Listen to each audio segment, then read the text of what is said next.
I was flying to Mountain View. Oh, that's right. You were going to the mothership. Yep, I got How to was get it? my tinfoil hat and everything. It was good. We talked about how AI will replace all of us. In fact, I have been replaced by an AI avatar. Oh, Um, good. and so this is going to be a facsimile of me while the real me is getting some sleep. I don't know. Um, What I've seen of AI. I mean, it's cool for certain things, but I don't know that it's going to be making any value judgments anytime soon. So, we'll see. on that kind of stuff. But AI is judging you right now, Les. that's okay. I don't care. I'm old. Eventually, AI will kill me off, and then they won't have to worry about me. It's No, really no, you'll be a head in a jar. AI will keep you alive forever against your keep me will. alive. Yeah, No, I'm gonna be like, you ever see the movie Children of Men, where the uncle like lives yeah, out yeah, on this farm out in the middle of nowhere and smokes pot all day? yeah.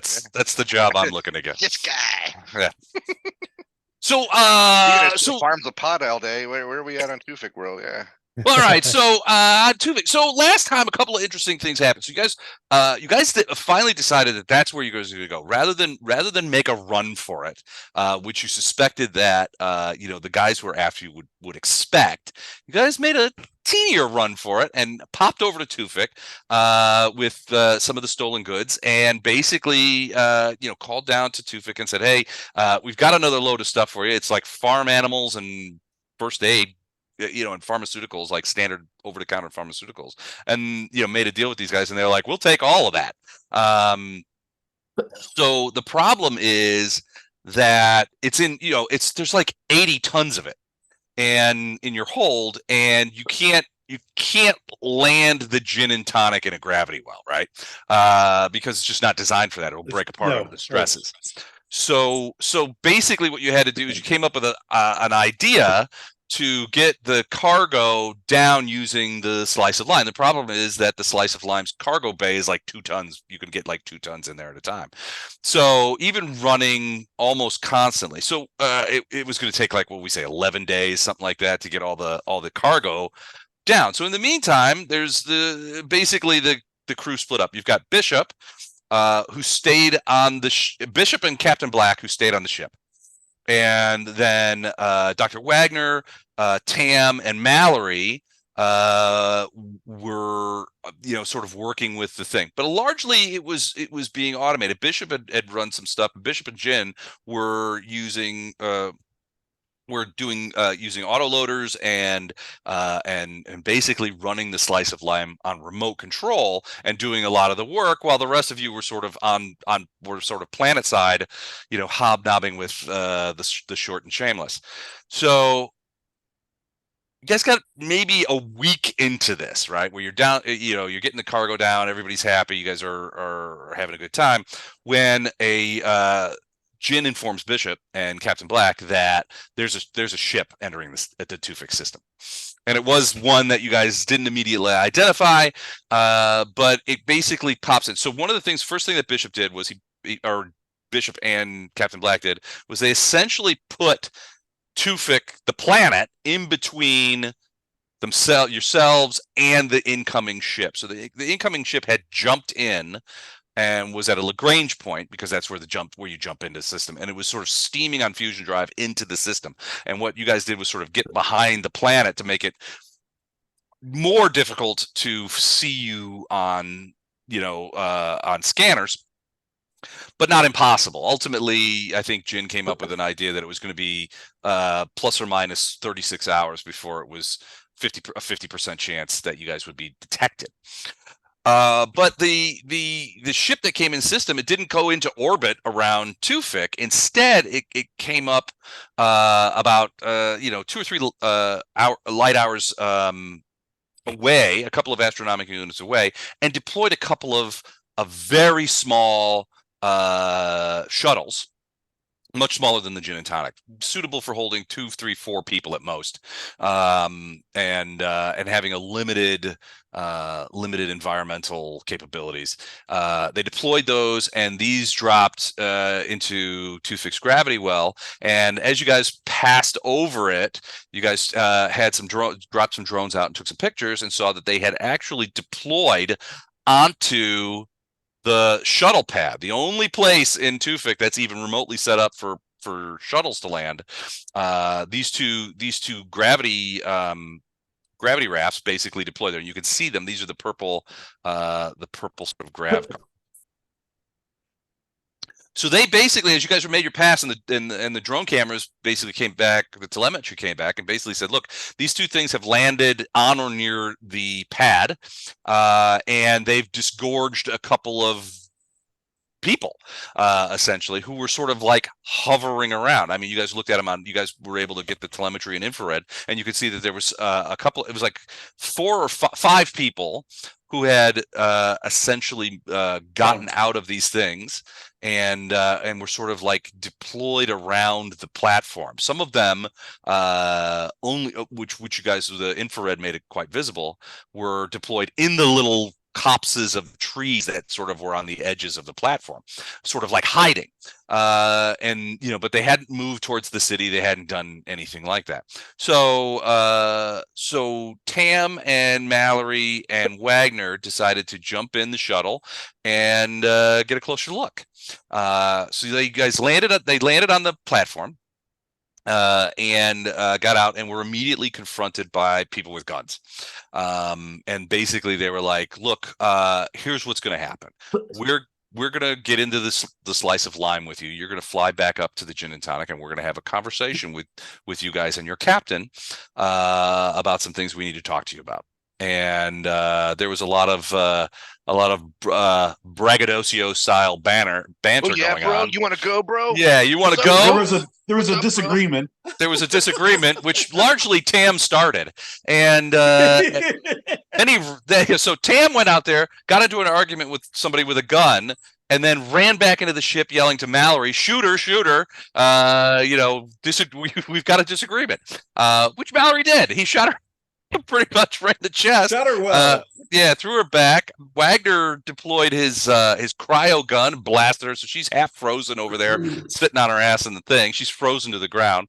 This guy got shot in the chest. He's prone. Now he's got back up, but he's got a rifle. Right now, the Gin and Tonic, as far as my latest count, has three at least rifle shots that missed the door and hit the bulkhead.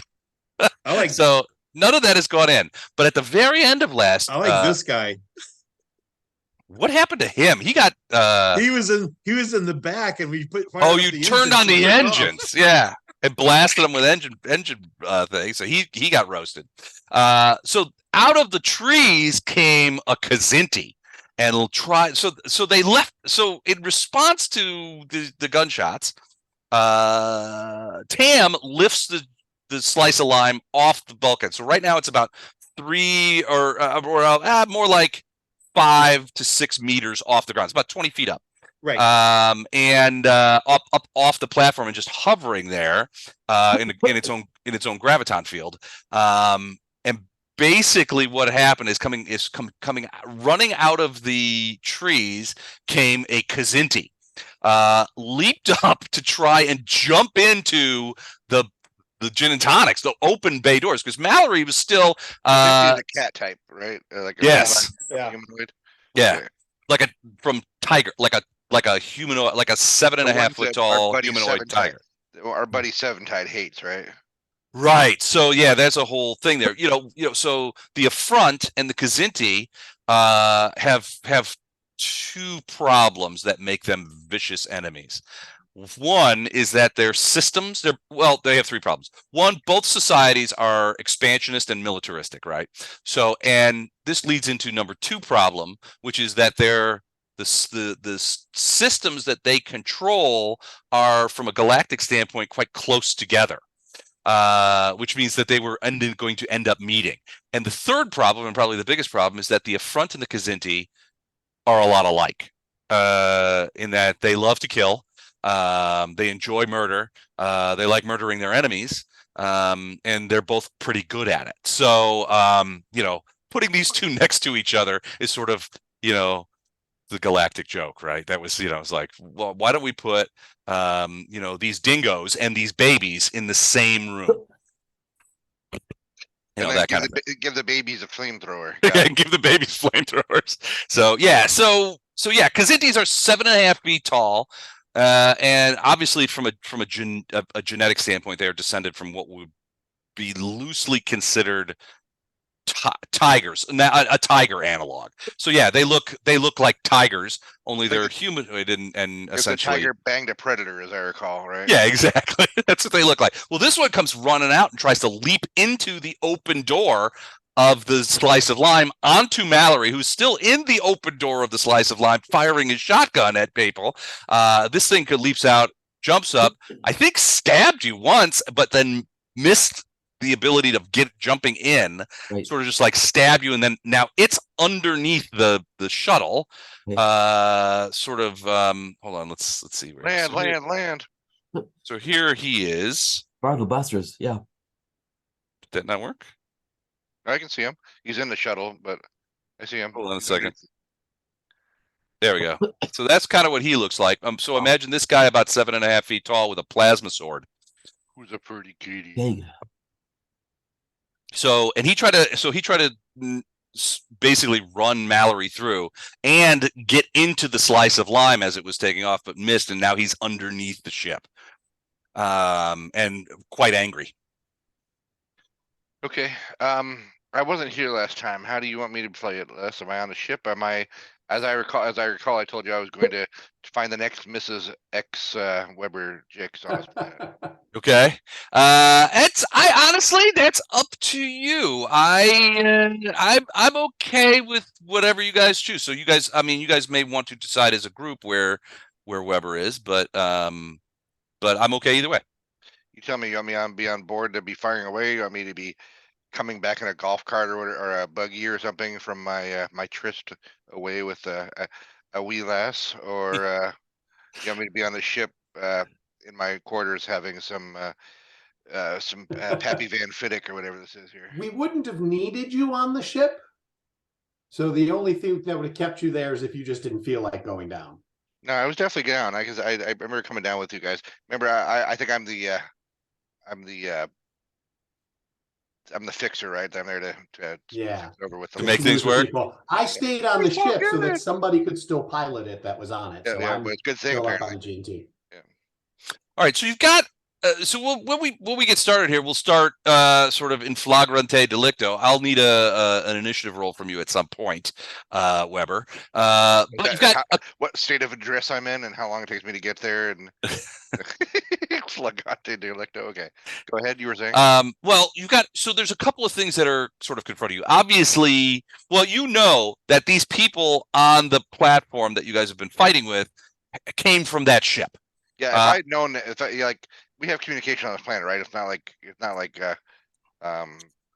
guys have communication with each other through the shuttle. We don't have neural nets down here, as I recall, because there's no satellite. No, and the reality is that when Bishop and Black detected that there was a ship entering the system, they could not get to you guys directly.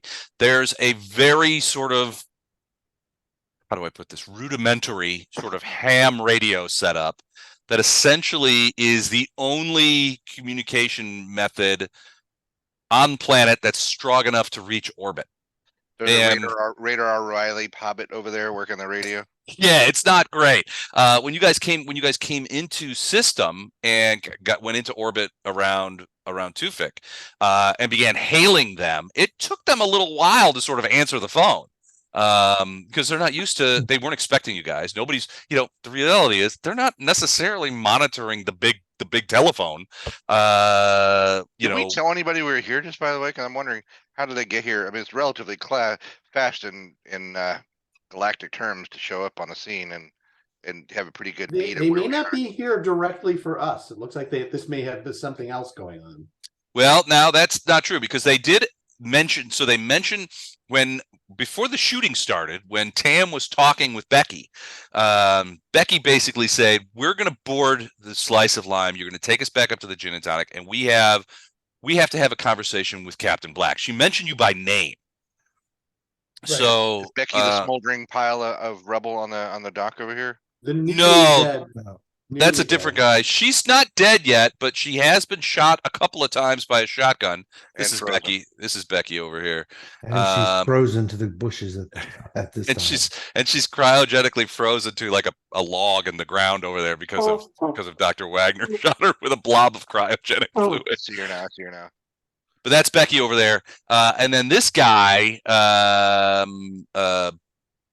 basically, when Becky Becky was doing all the talking. This guy was sort of off to the side, sort of keeping, doing Overwatch. Then Mallory shot Becky, and this guy came running out of the bushes, and he was like, Becky, oh no! And that's when he started shooting at Mallory. Then Mallory turned his shotgun over to him and put like 2 in his chest. So he's down, but he's not dead yet. Not yet. No, he's grievously injured. Now you guys are 20 feet in the air hovering. There's a Kazinti underneath the ship, but you're not sure what he's planning to do yet. I would say I probably would have been on the ground somewhere, but you guys tell me where you want me.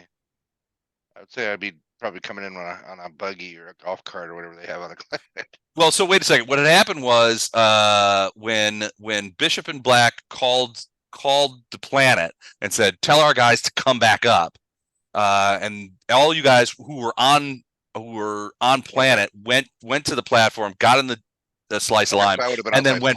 You would have been back up on the ship. Then for this, at this point, you guys had come. The slice of lime had come back down. Actually, it made a couple of passes over this platform to confirm that there were non-Tewfik people there. Get a look at them. Okay. So yeah, I mean, you could be in the slice. I'm assuming that's where you are. Yeah, I'll be in the slice behind shotgun wheeling Mallory Graves there. I'll be Okay. back. Well, I've been But I'll have yelling my at body pistol out. the whole time to hold him in, Who, Mallory? Mallory, because he's in the doorway firing. He's in the doorway. Just hold him in the side. Don't let him fall out. All right. So here's what I'm gonna do. I'm gonna take the. Well, Tam, I'm gonna put you in the cockpit too. I'm in the so- cockpit, yeah. yeah, you should be there. Hold on, I gotta move you. I'm gonna tuck the flask I had my other hand away and then hold a Mallory's belt then. All right, so you're gonna come around behind Mallory and just grab onto him, Yeah. give him his Christmas goose early. Mhm. Hello. All right, cool. And then Wagner is sort of standing behind Mallory as well, but he's also got his cryogenic rifle in his hand because he just blasted out. He just a round or two ago got Becky with the cryo gun. Zappo. All right, so that's kind of where we start. But you've got a couple of problems, right? One, the immediate problem is these guys.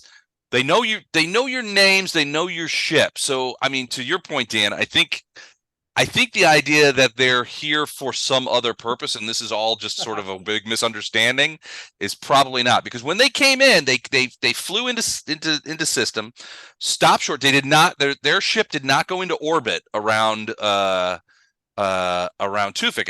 It's off a bit, and they deployed these little tiny shuttles. And these guys basically went down to the shuttle port and stayed there for several hours. They're basically doing a commando thing, specifically looking for us. Well, they basically staked out the shuttle platform, so they may have a good idea, or they may have an idea of what you guys had been planning. It might just be because as Bishop will tell you, he's not sure that you guys haven't passed the period where detection of the gin and tonic by the other ship is inevitable. And they can't use lace down here either. I'm just wondering how they knew we were here. Did they find out? Only a couple people knew that we even went to this planet. Did they find out from that person? Are we compromised to that group? Or is there still a homing beacon somewhere on our ship? There's many questions I have. But questions can be answered later because we're in a battle right now.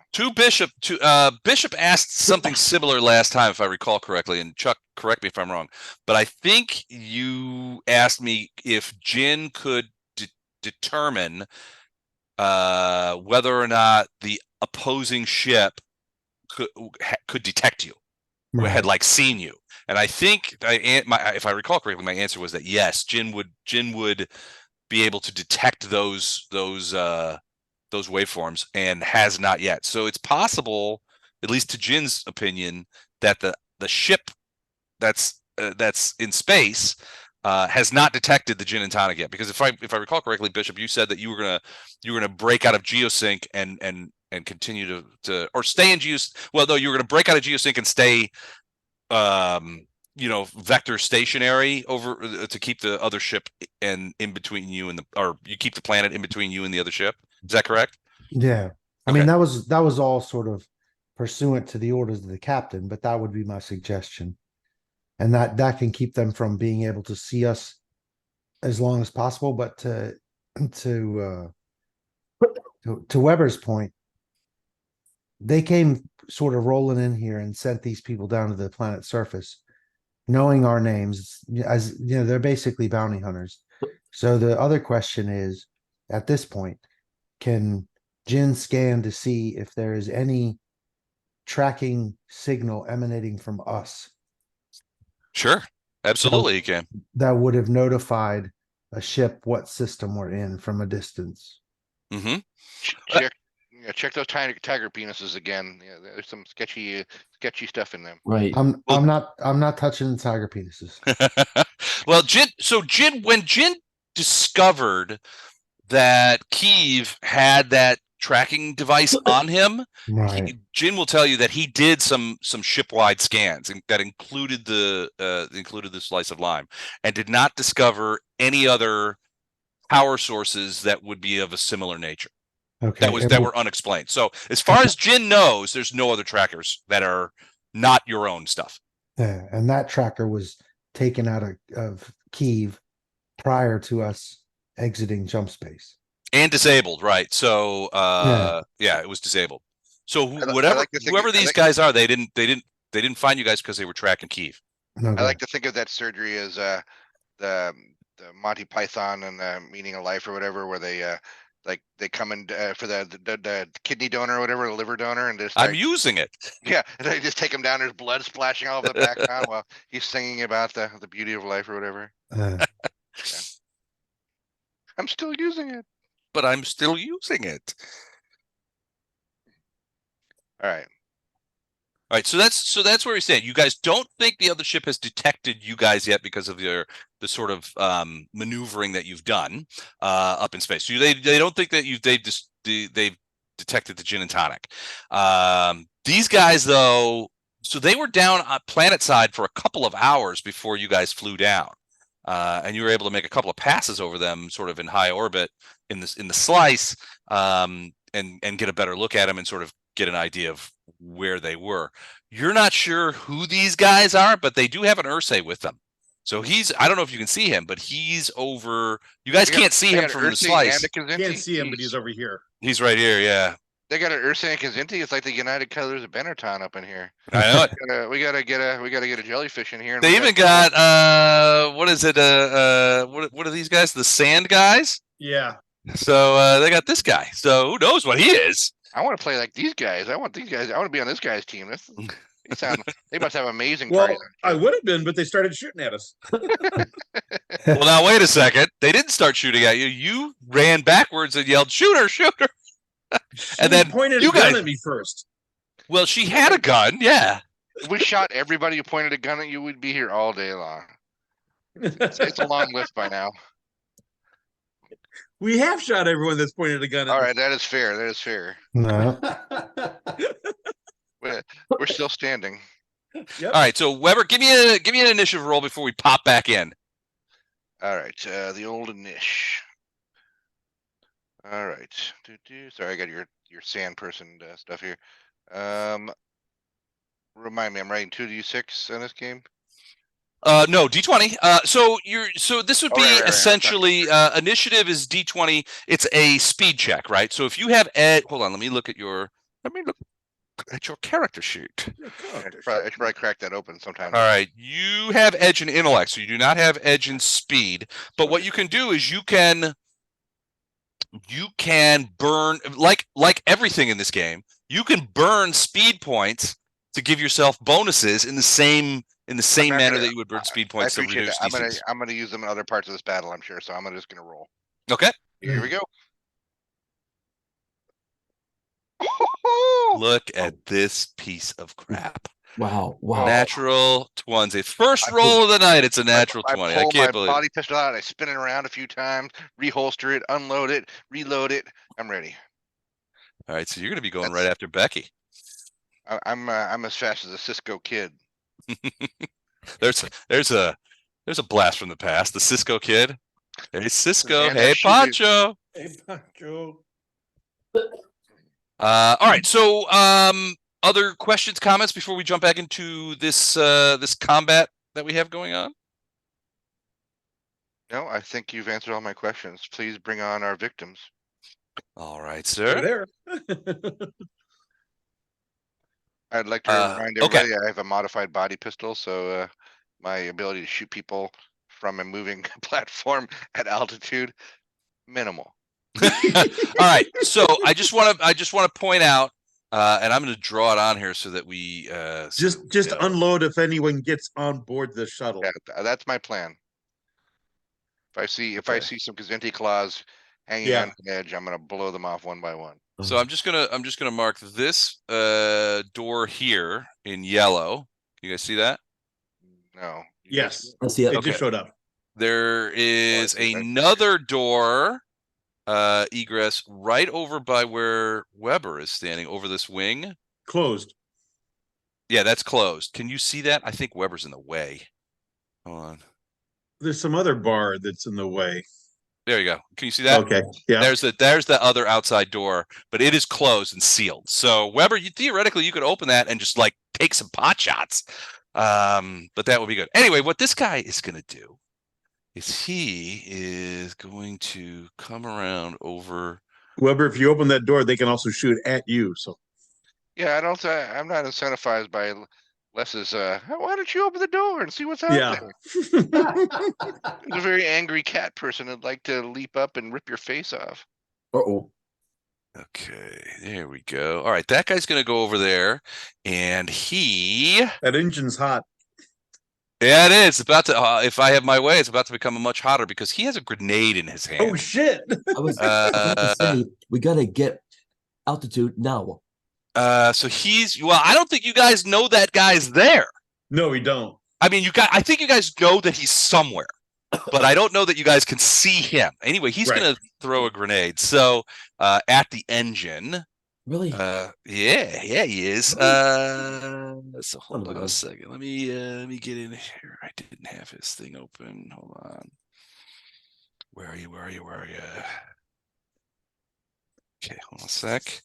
All right, so he's got girl, that. love you. God, you're a pain in the butt sometimes. You talking about me? No, Dale. Oh, okay. Poor thing. She seems attention starved. Not. She just says she is. She always is. She wouldn't when we were over on Sunday. She wouldn't leave me alone.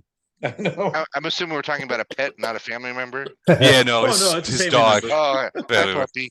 Who's a good puppy? All right, so that's a speed. He's got edge, so that's going to be that's a DC 20 shot from that distance to throw that grenade. Actually, you know what? It's higher than that. It's going to be a DC 22. He's got edge. That brings it down to a 19. He's going to burn 2 points, which is going to bring it down to a 14. So let me make sure. Let me mark his points. Okay. All right. So 14 or better for me to. So he's chucking what looks to be some sort of grenade at that starboard engine. I got that right, I think. Starboard is the right side, correct? Yep. Okay. Starboard engine intake. Here it comes. Come on, give me.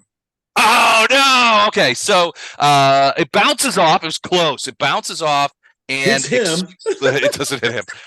It's the angle. It's going to bounce off over into here. So let me just do. I'm going to do direction and distance. So hold on. I like the bounces off back directly to its Direction. feet. Yeah, I know. 7 Yeah, and blow the Kazenti distance up. 3. So 3 squares, direction 7, which would be like it goes to about here and blows up. So.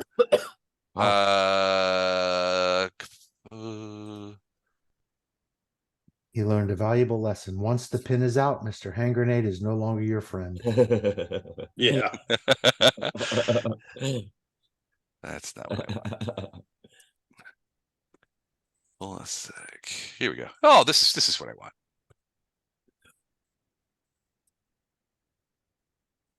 All right, so that blows up about there. But is essentially harmless. It lands next to some of the piled cargo, and you could see some of it is exploded. I'm going to leave that there for one round. Once the explosion is over with, it's I'll take it off the screen. But yeah, that's where the grenade goes off. Now, Tam, the slice of lime has sensors on it. Give me a very quick technology check, whatever you use to work your magic. I'm gonna think it's Gok. What do we got? Where is it here? Hold on. So you're trained in computers. That would be and you have yours is in speed. So you can burn some intellect points, but you're trained in things. So it's gonna be a pretty easy roll. So Okay, so I'm trained in computers, but also piloting and repairing. Well, this is what So it would. Piloting repairing might help be. with that. Okay. No, piloting. piloting in this case, yeah. So give me a D20. It's going to be probably in the range of with your training and your tech skills. I would say probably a 5 or better. Okay. D20. Mm-hmm. Whoa! God damn All it! right, Mallory, you're up. You're pretty sure over the sound of the gravitons, over the sound of of you guys lifting off, that you heard an explosion to the aft of the ship. Yeah, you say what was that, and I'm like, what? What? What do you mean? I don't have no idea. I'm not looking at my readouts right now. Les, Mhm. I have heard the bonk of the grenade. Probably not. It might not have even hit the cowling of the engine itself. It may have just bounced off the back. You're talking about a pretty small thing. So, Right. and that back area is sealed off. So, and you've been firing off shotguns Yeah. in an enclosed space without ear protection. So, Huh? You're probably deaf. not. Yeah, you probably What? not. What? Huh? Yeah, doctor's gonna have to replace our eardrums. Hey, real quick before you start gunning people down in the bushes, what is our plan here? Are we trying to escape and get back to the gin? Are we gonna kill every one of these folks and loot their bodies? Usual plan, or is there a plan Both. C that I'm not familiar with? Option B. I would say that your best option is to destroy both landing craft and then get the hell out of here, and we'll deal with these guys in a sec. But I actually I would really like to question at least one of these guys. How did you find us? How did you find us? they give them the old coffin Doyle. Well, Lay down. again, Go. Mallory is not coffin. I've changed. That's it. Mallory is not coffin. Down. Coffin is deceased. Stay. Mallory's new. Mallory's from. Well, that's exactly what I would say if I was evading the law. I mean, Mallory's from the same unit, but he's not coffin. And I actually have been trying to play him a bit less crazy than coffin. So whose turn is it now? Yours. Okay, all right. It's yours. So, just before you've got this woman here who's still alive, but she has her rifle is sort of across her legs, and she is frozen to the ground, and you can see sort of like a frost pool around her. Where and there was, so basically you saw that she got hit by a blob of Cryogel kind of type cryogel from Dr. Wagner. So she got blobbed in it. So there's an area, and I'm gonna put this on here real quick. Hold on a second. So you see that blue area? Yeah. That area is largely sort of frosty. Hold on, let me put her back there. So she's in the middle of an area. So that there's like ice and frost on the plant and stuff like that, but most of it ended up in her lap, and she is literally frozen to the ground. And she's sitting up, but she doesn't seem to be in any. I mean, she's got a rifle. It's in her lap. She's not holding it. She doesn't seem to be a threat. This guy you just got done shooting, this guy here, Right. and he's got a rifle in his hand, and he just put a shot at you, but he's also prone because you got a critical hit on him, and you knocked him backwards, ass over tea kettle, into the woods. Now he is in the process of standing back, trying to get back to his feet. But you put, I think, 2 shots into that guy. Right. Okay. Copy that. Well, this will give her a chance to cool off. I want right now the immediate choice, the immediate decision that must be made is to go to land or to gain altitude fast. Given that I think somebody's throwing grenades at us, I don't know how many grenades he's got. I don't want to lose the slice of lime or us. So I would like to gain some altitude. Can I, okay, I'm going to scream altitude or we're going to get bombed. Go up, up, up, up. And as I do that, can I shoot?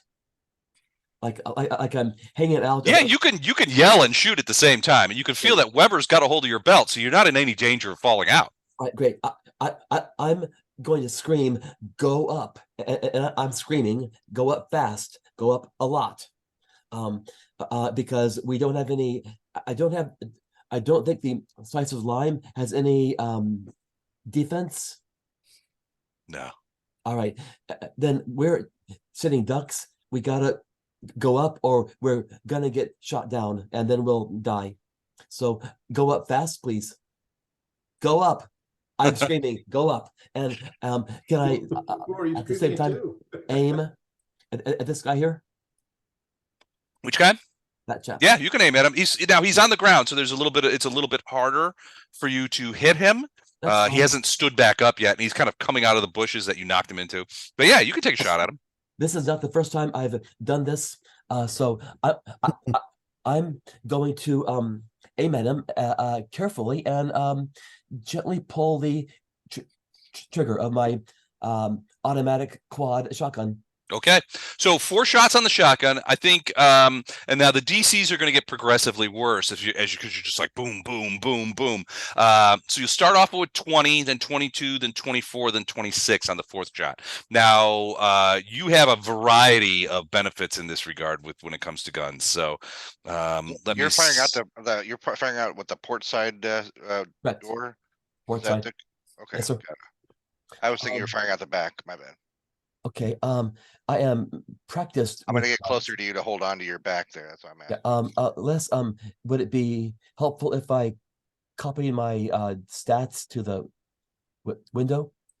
No, I've got them right here. So, so you have combat prowess gives you damage bonus, as does gunner. Practice with guns gives you benefit. You've got edge and speed, so that gives you a benefit. So right off the bat, you're getting 6 off.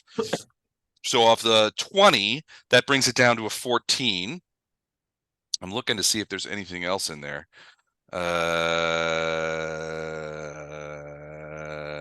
Don't see anything. You're not defending.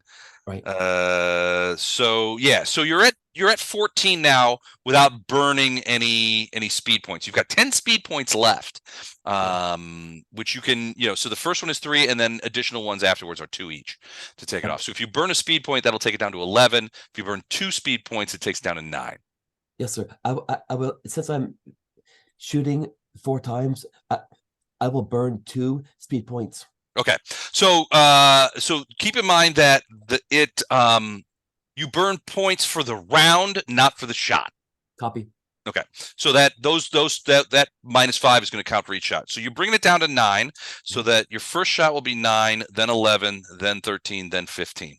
Sure. All right, go ahead and shoot. So and I roll a D20. D20. Yep. And all right, so I just roll a plain D20. 20. Plain D20. Yeah, you got to do better than. So here's your first shot. First shot. Yes, sir. 12. That's a hit.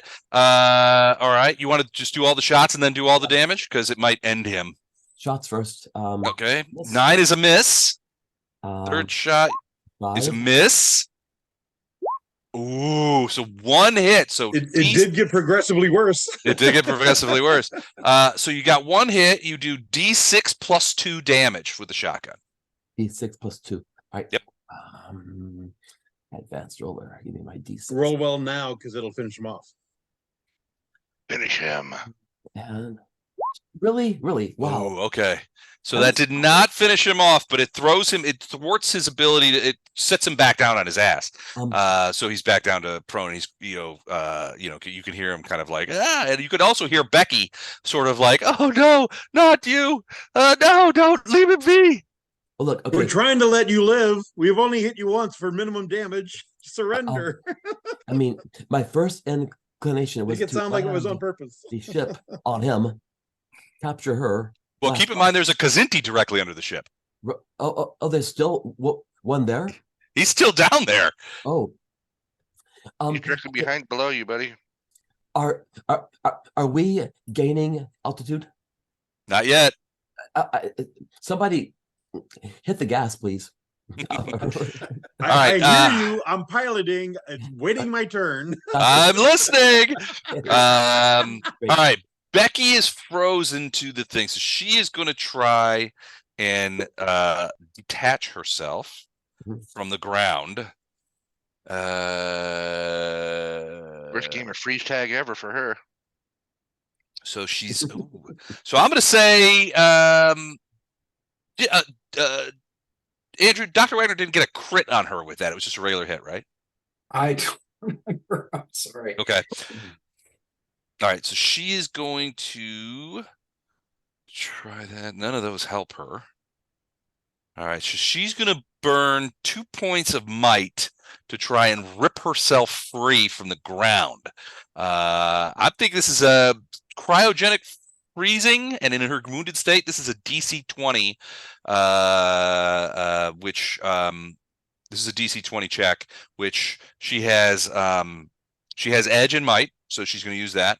That brings it down to a 17. She's going to burn a second point, which brings it down to 14, and then she's going to she's going to burn a point, and then she's going to burn a second point, which brings her pool down to this. If she fails, can we agree this could be like a Oh, T1 wait. thing? No. Hold on a second. She's down 2 things. She can't do any of that shit. Yeah. Hold on a second. When she is. Plus, she's cryogenically frozen to the ground. If she tries to get up, she's going to pull a hamstring right Well, off. Well, Yeah.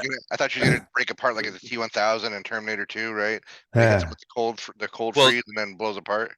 So in a damage track, she's debilitated. So it means she can only move an immediate distance and can't move if her speed pool is down to 0, which it is. She only has intellect pool left. So she is going to take that. And think about what she's done. Yeah, that's a good idea. Nope, she's going to take another she's going to fumblingly bring her Really, rifle to bear and shoot at Mallory. man. This is going to be an even more difficult thing than ripping herself free. So it's going to start out at 24. She does not have edge and speed. She only has 7 points left in speed. She's going to burn 2 of them because she hates you. Let me see. What I think she also has.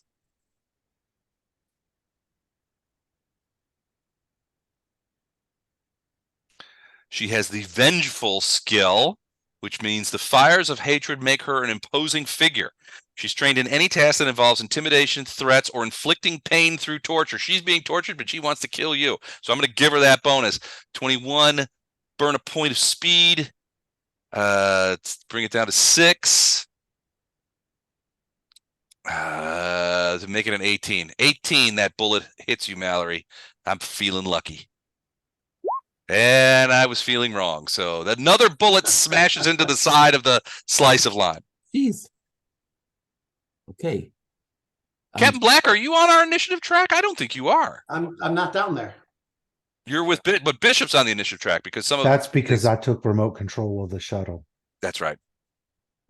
All right. I- Well, nothing. if you have things that you want to do, Captain Black, let me know. I'll send you messages. All right, Weber. My initiative shows 0, which I'm sure is correct. Yeah, I don't know why it shows 0, but you're Dr. Wag. I think I put you at 0 because it was coming because you weren't involved in the combat, so you're sort of at the end of the round. Yeah, But Let's see. Dr. Wagner has put himself below 0. but No, I I have didn't. I have remote control of the ship if I want to exercise that. So, Does that mean Mehmet could leave the cockpit and come out gun blazing? well, yeah, he could. Why don't you get Yeah. out there, Tam, and fight that Kazinti 1-on-1 while we make gladiator sounds around you. Yeah. But I'm not prohibiting that's him from piloting. Les, it. maybe that's why I wasn't in the cockpit. I forgot that he had remoted it. Yeah, the I'm not stopping you from flying. it Oh, I normally. don't. I just have remoted in and can take control of it. That could be. Yeah, is Because that? I'm the one who turned it and blew that guy off into a fireball. Mhm. guy? Which guy? That's right. Was it You a did that. fireball? The So, guy yeah, that so- is smote This guy upon here. the landing pad.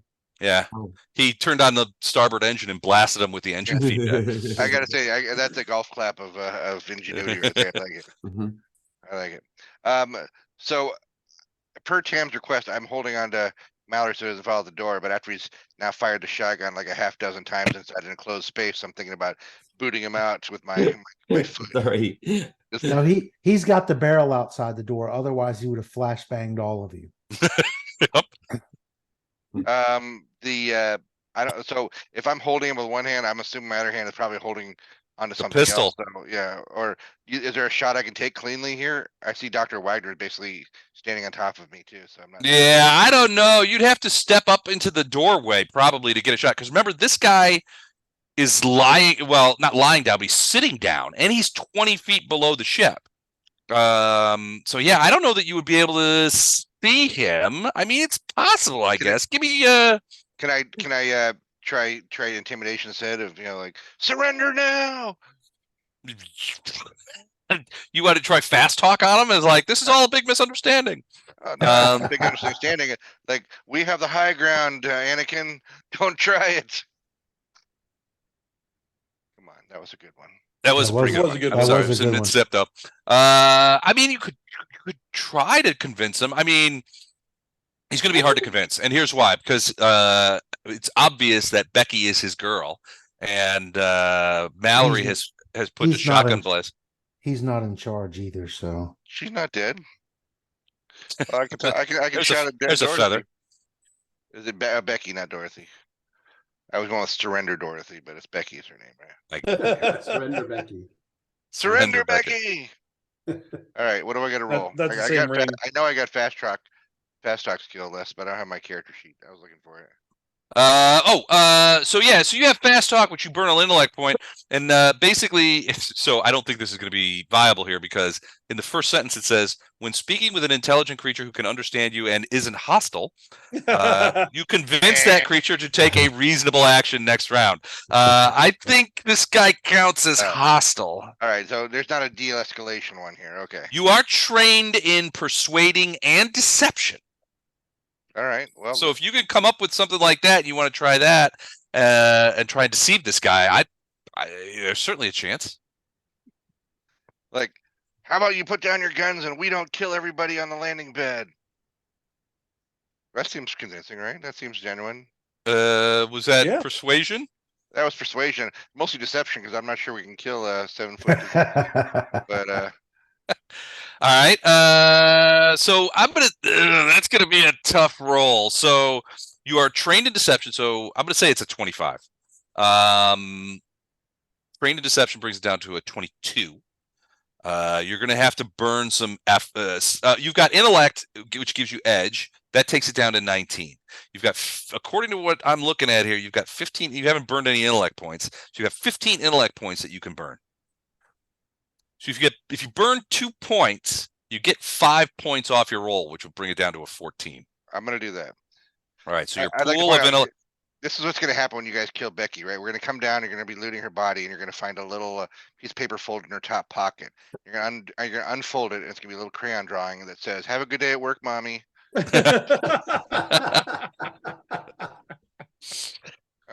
Narrator.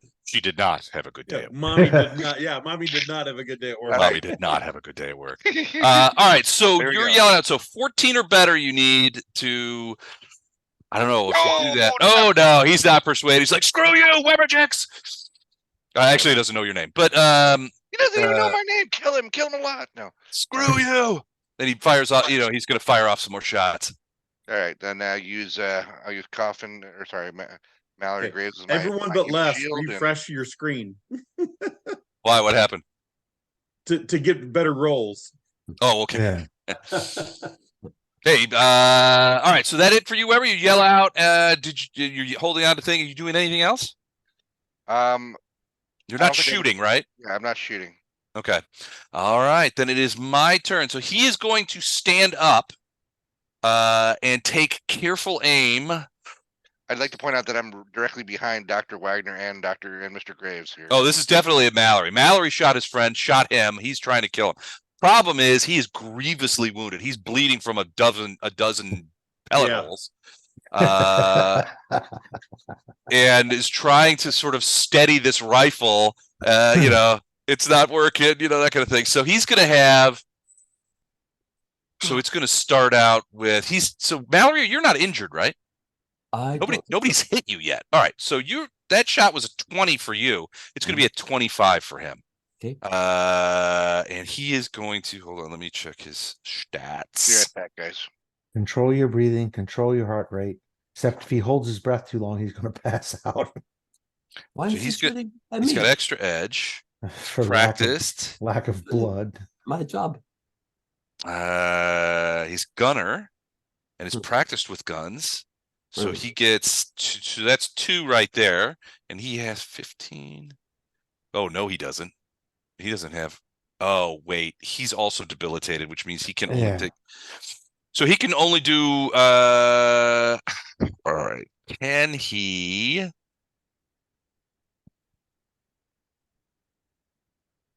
Can he do anything? So I think he can do like one thing. Let me check the debilitated rules real quick. Not that one.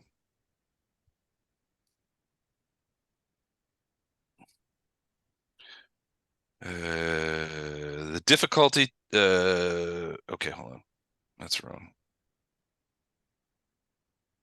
So from the safety of orbit, I'm going to have a conversation with Jin. Okay. Not for nothing, buddy, but what's the average leap height of a Kazinti?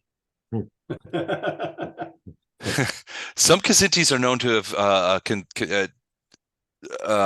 the average leap height of a Kazinti is typically between 12 and 15 feet, although in notable instances they have been able to jump as far as 30 feet vertically. Thanks, Jin. Altitude. Yes, that exactly. Altitude.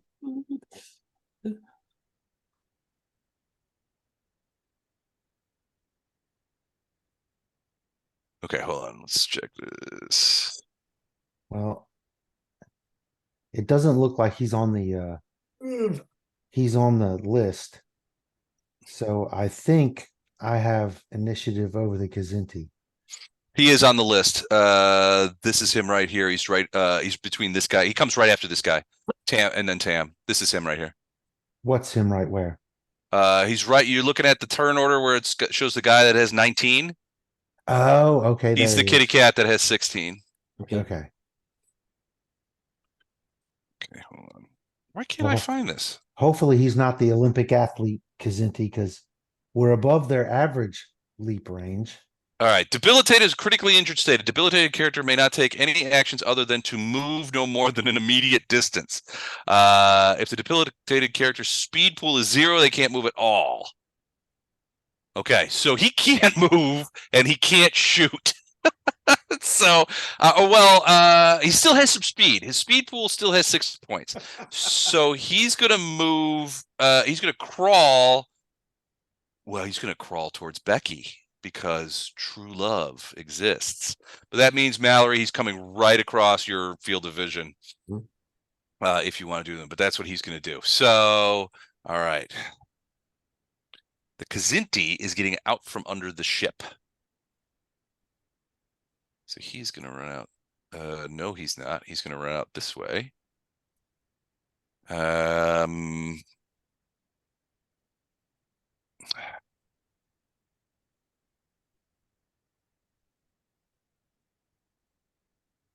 he's going to try and leap on the wing.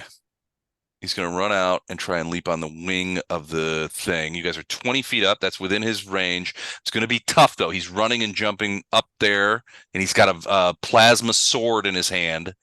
So that's going to be tough. Hold on a second. I got to get his stats. And for Mallory on his side, remember, how do you shoot the women and children? Easy. You just don't lead them as much. Oh man. So he's going to need to make a might roll on that. Compliments of Full Metal Jacket. Mhm. He is That's funny. okay, and he is going to burn. Wow. Okay, he's going to burn 3 of those. So 22 might roll. He's got edge. So 18 or 19. 3 would be another 7, so 11. All right, so he's going to try and swing up. He needs an 11 or better. He's burning a lot of points. He's going to try and swing up onto the wing, leap up and grab onto the wing and haul himself up. And he needs 11 or better. Yes. Oh my god. Wait, Tam, everybody, you feel weight. The shuttle. Well, no, I mean, he's heavy. Well, yeah, you would feel it. So there's a little bit. So you guys could feel the shuttle kind of go boink, and immediately, Tam, you would recognize that the graviton field below immediately adjusts for the additional weight Right. and rebalances the ship. But something's on the wing. And you're not in the cockpit, so you don't know any of this. Actually, Right. Bishop, give me a D20, just a quick D20 roll. It's coming.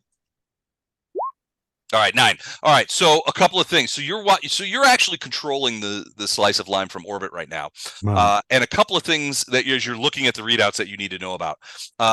There are 4 small perforations in the outer hull. You don't think that any of them are enough to decompress the ship if it goes into the thing, but you might have a gas leak, essentially an oxygen leak, when you guys enter in the thing. Those, to your eyes, those would almost certainly need to be repaired before the slice of lime leaves the atmosphere. Now, the slice has these quick repair kits. Basically, it's a big adhesive patch that you stick on the holes. That would Right. probably need to be done at the very least to get it up into orbit and the slice of lime docked so that you and Jin can go to work on it and actually fix it properly.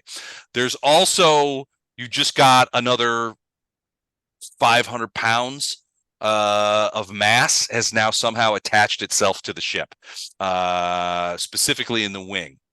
And your guess is, considering what you know about the Kzinti, that there's a Kzinti on the wing of the ship. Of Okay. the slice. all right. But yeah, he's on there. That's his whole turn. Tam.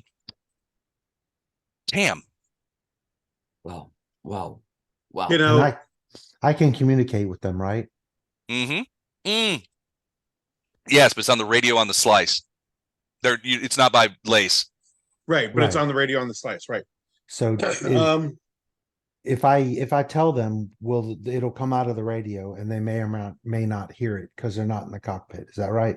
No, the radio, you can flag the radio so that it projects throughout the entirety of the ship. Broadcast on the ship, All right. right? Well, Or then in I the slice line. will let them know that something large is on the starboard wing. All right, cool. How do you say that, guys? Something large is on your starboard wing. Okay. I'm calm. I'm not in any danger. All right, that's true. That's a good point. Well, I mean, you're still in system with another ship of the capabilities of which you don't know, and you're not Right. sure if it's detected you or not. You're pretty sure not, but all right, Tam, you're up. Okay. So yeah, we determined I wasn't in the cockpit because he had control before. But I was headed that way because I'm going to concentrate on the sensors. Okay, so you're getting in the cockpit and looking at the sensors. And yep. But when he said that, I'm going to tell him gain altitude, and bank hard. To see if you can get him off, dislodge him.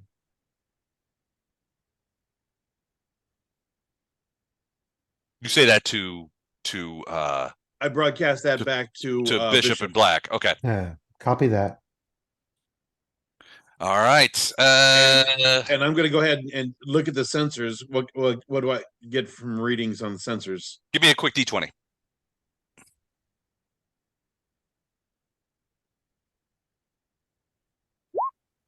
Yeah, you see the same thing that Bishop is saying. You've got it. It looks to be at least 4 perforations of the outer hull around the edge of the doorway. Okay. Those are, and you recognize those are going to need something's going to need to be done about those before you go into vacuum, because they're too small to vent the gas. Right. I mean, and like yeah, you said, we've got those hot patch kind of patches things they use for it, and I do have repairing trained. Mhm. So Yeah, you next could fix round, it. You I'll just start need working on time. those. Yeah. They haven't gone. No, they haven't gone. It's not like the bullet went all the way through the ship. It's basically perforated Right. the vacuum seal, essentially. So you're not going to be able to, while the ship is maneuvering and doing all kinds of stuff, you're not going to be able to. I mean, you can go get those patches out of the storeroom, the storage unit, but Be prepped. you won't be able to actually do the repairs. Okay. This episode of Traveler brought to you by Flex Seal. All right, but and yeah, you can definitely see what Bishop was talking about. There's a substantive mass on the wing.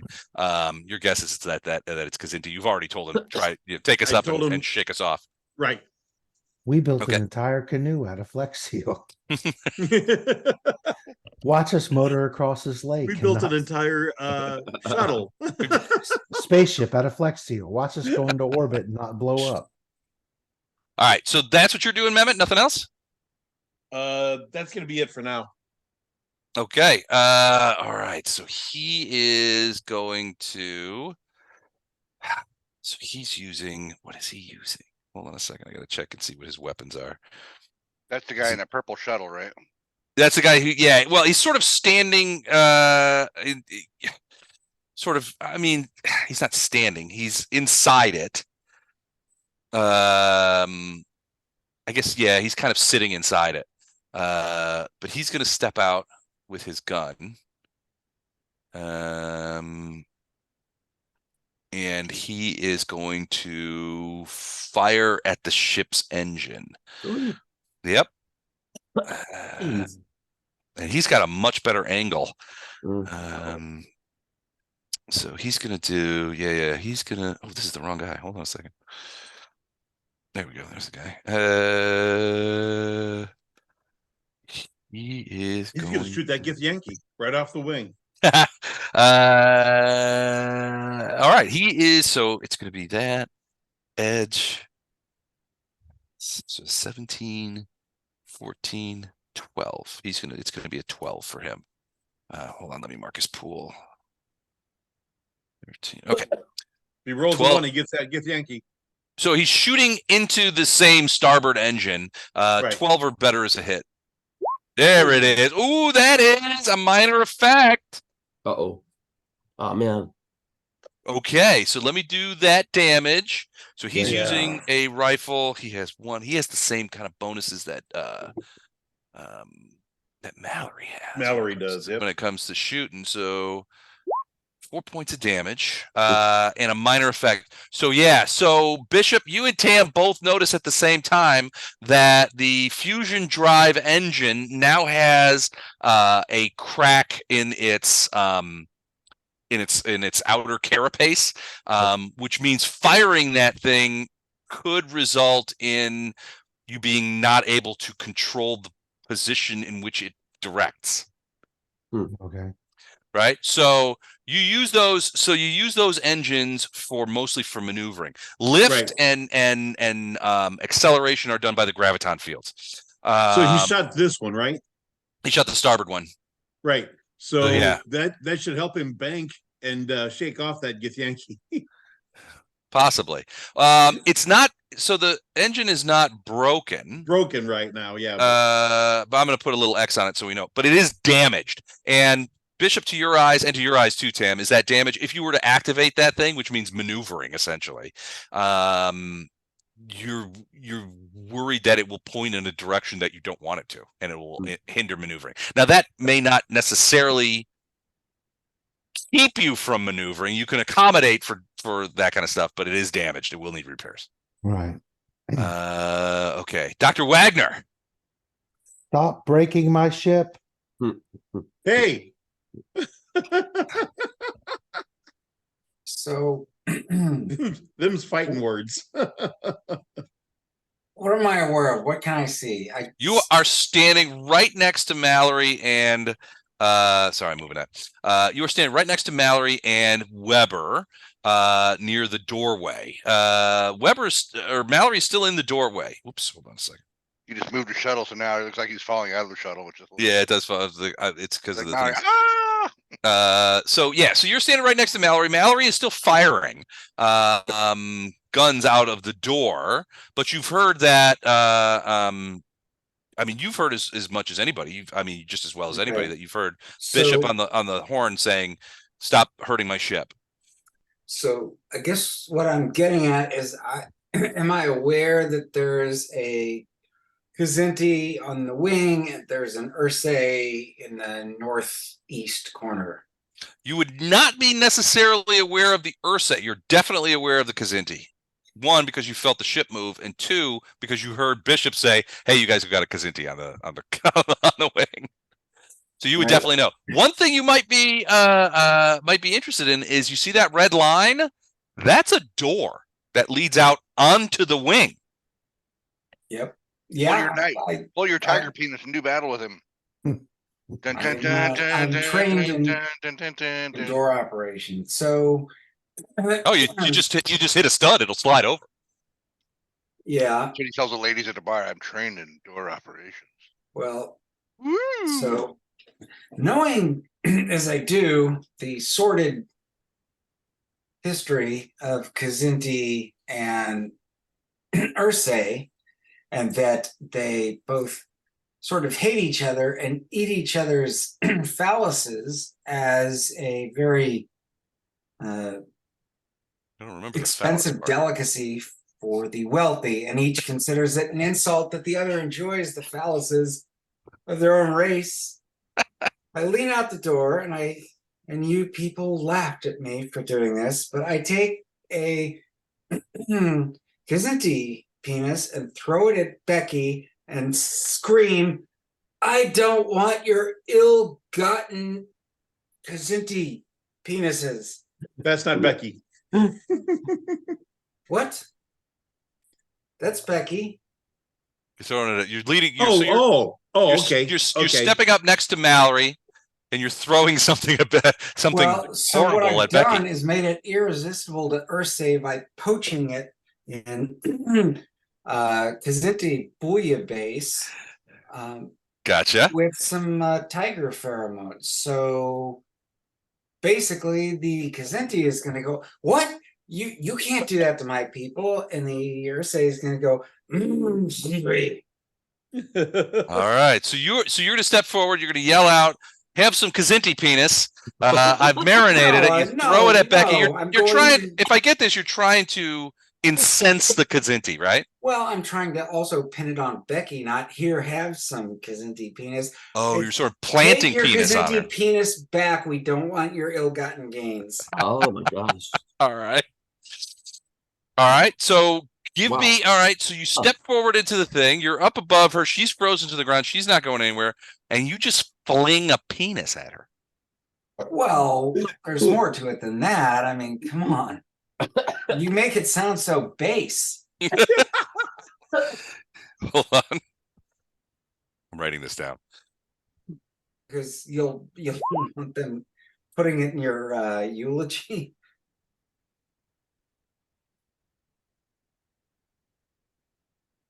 Les always said, all right, don't let any tiger penises go to waste. Never. All right. So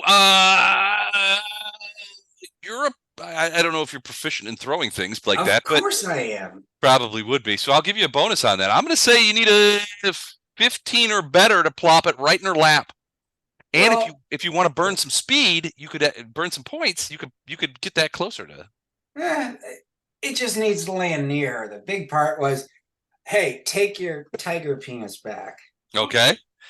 That's the key there. If it's close to her, that's good enough.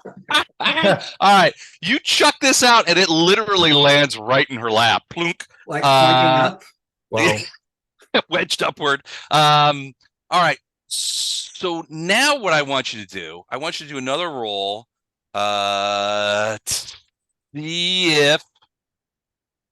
See if he heard you. Well, so okay. All right, let me look at your thing here real quick. Memories, scan, medicine, chemistry, anatomy, deception. All right, this is a deception check to see if you fool the Kzinti. It's going to be tough, but you're trained in deception. So if you have 22 points of intellect left in your pool, this would be an intellectual challenge to deceive the Kzinti. So I'm going to say it's going to be difficult because he wants to kill you guys. So I'm going to say it's a DC 22 with deception brings it down to 19. But here's the thing. It's a real Kzinti penis. It's a tiger. Is it? I don't think it's a Kzinti. It's a tiger penis. I thought the seven tide was. Well, they weren't real. They weren't Kzintis. They were genetically altered tigers to make them more vicious. But they're essentially a Kzinti analog that they use for hunting. Okay. So, a actual Kzinti might not recognize the difference without a close penis examination. Right. Andrew took our fun tiger penis commentary and made it weird. So yeah, you spurred me on. What was that? So you're down to 18. If you burn a point of intellect, that'll take it down to 15. If you burn another, that takes it down to 13. That would leave 20 left in your pool if you burn 2. Okay, I'll do that. All right. So, all right, I need a 13. Did I say 13 or better? Yeah.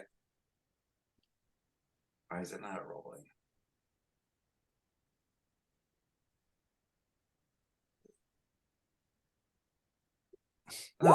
Okay. So he heard you, but he's not sure. You're not sure that he believes you. He certainly didn't drop off the wing to go after Becky. He heard you through the enclosed door. Like, what? This isn't Charlie Brown.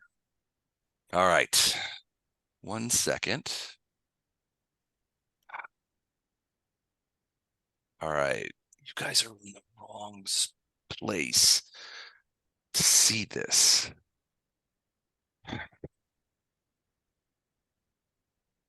All right. Well, if you're in the wrong place to see it, you're in the wrong place to see it. So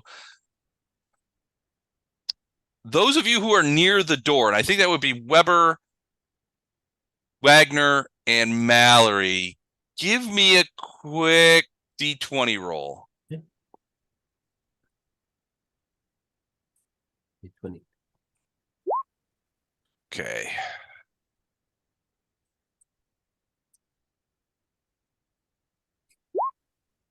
Wow. Okay. Wagner?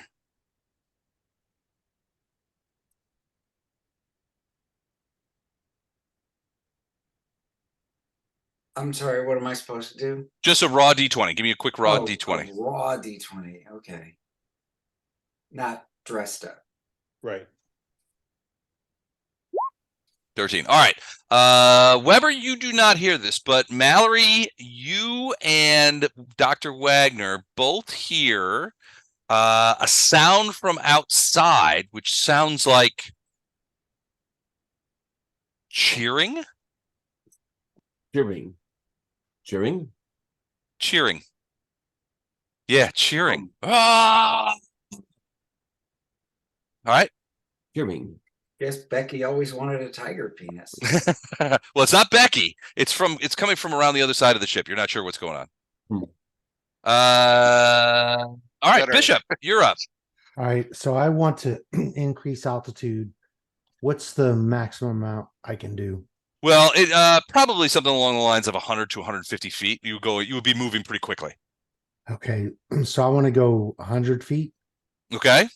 And when I get to the top of that, I mean, fairly stable flat if I can. But then when I get to the top of that, I'm going to yell, hold on to your butts over comms. Okay. And I'm going to bank sharply right. Okay. Sharply. To try and dump them off. Okay. Right. To try and dump them off. All right. So the gin and tonic shoots up as the Slice of lime. I'm sorry, slice of lime shoots upward, and you guys are almost staggering with the abruptness of it because the gravitons. I mean, you just shoot up. Mehmet, you're ready for it. You know it's coming. Mallory, you're in the doorway. The rest of you are probably okay. Mallory, you're in the doorway. I need you to make a quick, like a reflex check, but in this case it's a speed check. Okay. So just to stay on your feet. You're jumpy, so you have +2 to your speed pool, so you've got, give me a speed check, and I'm going to say it's a DC 12, and you can burn as many points as you want on that. 11. All right, so Mallory, but it was close. So Mallory, you slip. Mhm. You're holding on, and Weber's got a hold of you as well. You've got your gun in hand, but you slip and begin to fall down, and you end up sitting with your legs sort of dangling out. You're sort of sitting on the edge of the open door, and your legs are sort of dangling out over about 120 feet of space as you slip when the slice of lime goes shooting up. Bishop, then the ship goes and tips. Yeah. And now it's my turn. So the rest of you are holding on. I'm assuming, Mallory, you're holding on as well? Yeah, oh yeah. All right. He's going to try and stay on. So I'm going to say that's got to be staying on that high up. Steep angle, and he's got a gun in his hand. He's got that he's got a plasma sword in his hand, which essentially he was going to use next round to cut through that door. Yeah, I know. Which he will do if he doesn't make this roll. If he does make this roll. So I'm going to say it's DC 25 for him to hold on. But he is going to burn. He's going to burn might. He's got edge and might. Burn everything he has because otherwise he falls. He's got edge and might, so he's going to burn that. So that's going to bring it down to 22. Another point, so he is down. That's going to bring it down to 19. Another point, 17. Another point, 15. Oh, we're edging perilously close to single digits here. I want him to hold on. So another point, 13 or better, but he's burning 5 points. That's he is in single digits on might now. That's not helpful. All right, let's roll it. Let's see what happens. I'm a little worried. Yes. Fuck me. All right, he goes flying off. So 120-foot fall, 500-foot mass. Oh, he's gonna hit the ground hard. Oh boy. 120 feet. So and a heavy gravity well, but he's a cat though. Don't they always land on their feet? He's a cat, so they always land on their feet. But even so, that's still 120-foot fall. here's the damage in heavy gravity. Oh, that wasn't that bad. 34 points. Survive that. No, well, now wait. He's down. He's burned a lot of points. Oh, okay. 30. His paws and shoulders are sort of rocketed up through his spine. Yeah. He landed on his feet. That didn't help. Well, it takes out I don't know if that would kill him, but maybe. Hopefully. It's not gonna. It doesn't kill him. But he's gonna be debilitated as well. He will not be jumping anytime soon. He's not jumping anytime soon. No. Bad kitty, stay off the wing. Okay. All right. So who they got left in there? And they got 2 guys left in the combat, 3, something like that. Guess we're gonna find out. All right, and he is now off the wing and on the ground, prone. He's probably whispering into his mic, medic. All right, so he's on the ground. He is prone. He is grievously injured. All right, Bishop, is that it for you? Yep. All right, and then it's Grenade Boy. So we're at the top of the order.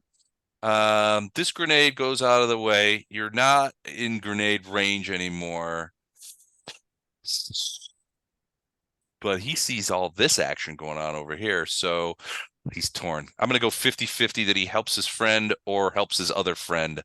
Low is left. Low, so he's going left. So he's going to go. He sees this guy fall off, and he goes over there and begins administering, I don't know, Kazinti first aid, I guess. Mallory, you're up. Now you are sitting on the floor of the slice. The door is still open, but you are now 120 feet in the air. Shit. All right. That's out of shotgun range. 120. Yeah. Well, it's not really out of shotgun range, but I mean, it'll be a difficult shot. Yeah. I mean, let me see. All right. Do I see these two? The two people down on the ground. Yeah, you see them. Great. And Neither of them are moving.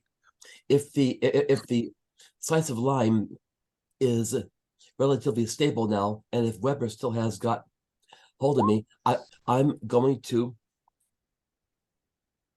I am right. I am going to. Yes, I'm going to leap down and challenge the Kazinti to a wrestling match. He's injured. You could probably take him. All right. You know what? No. Instead, I'm going to shoot him. All right. So he's on the other side. So if you were going to do that, you would have to come over here and then open this door up. Yeah. And then yeah, you probably could shoot him. Shoot down at him. It's still going to be tough. You trying to firm Chuck Wentz here with the he's out of it. Get some other guys. People Hey, who still Chuck, have I just sent you a note. Well, right now, I don't think Mallory can see anybody that's actively engaging you guys right now. Yeah, I guess I could not see them here.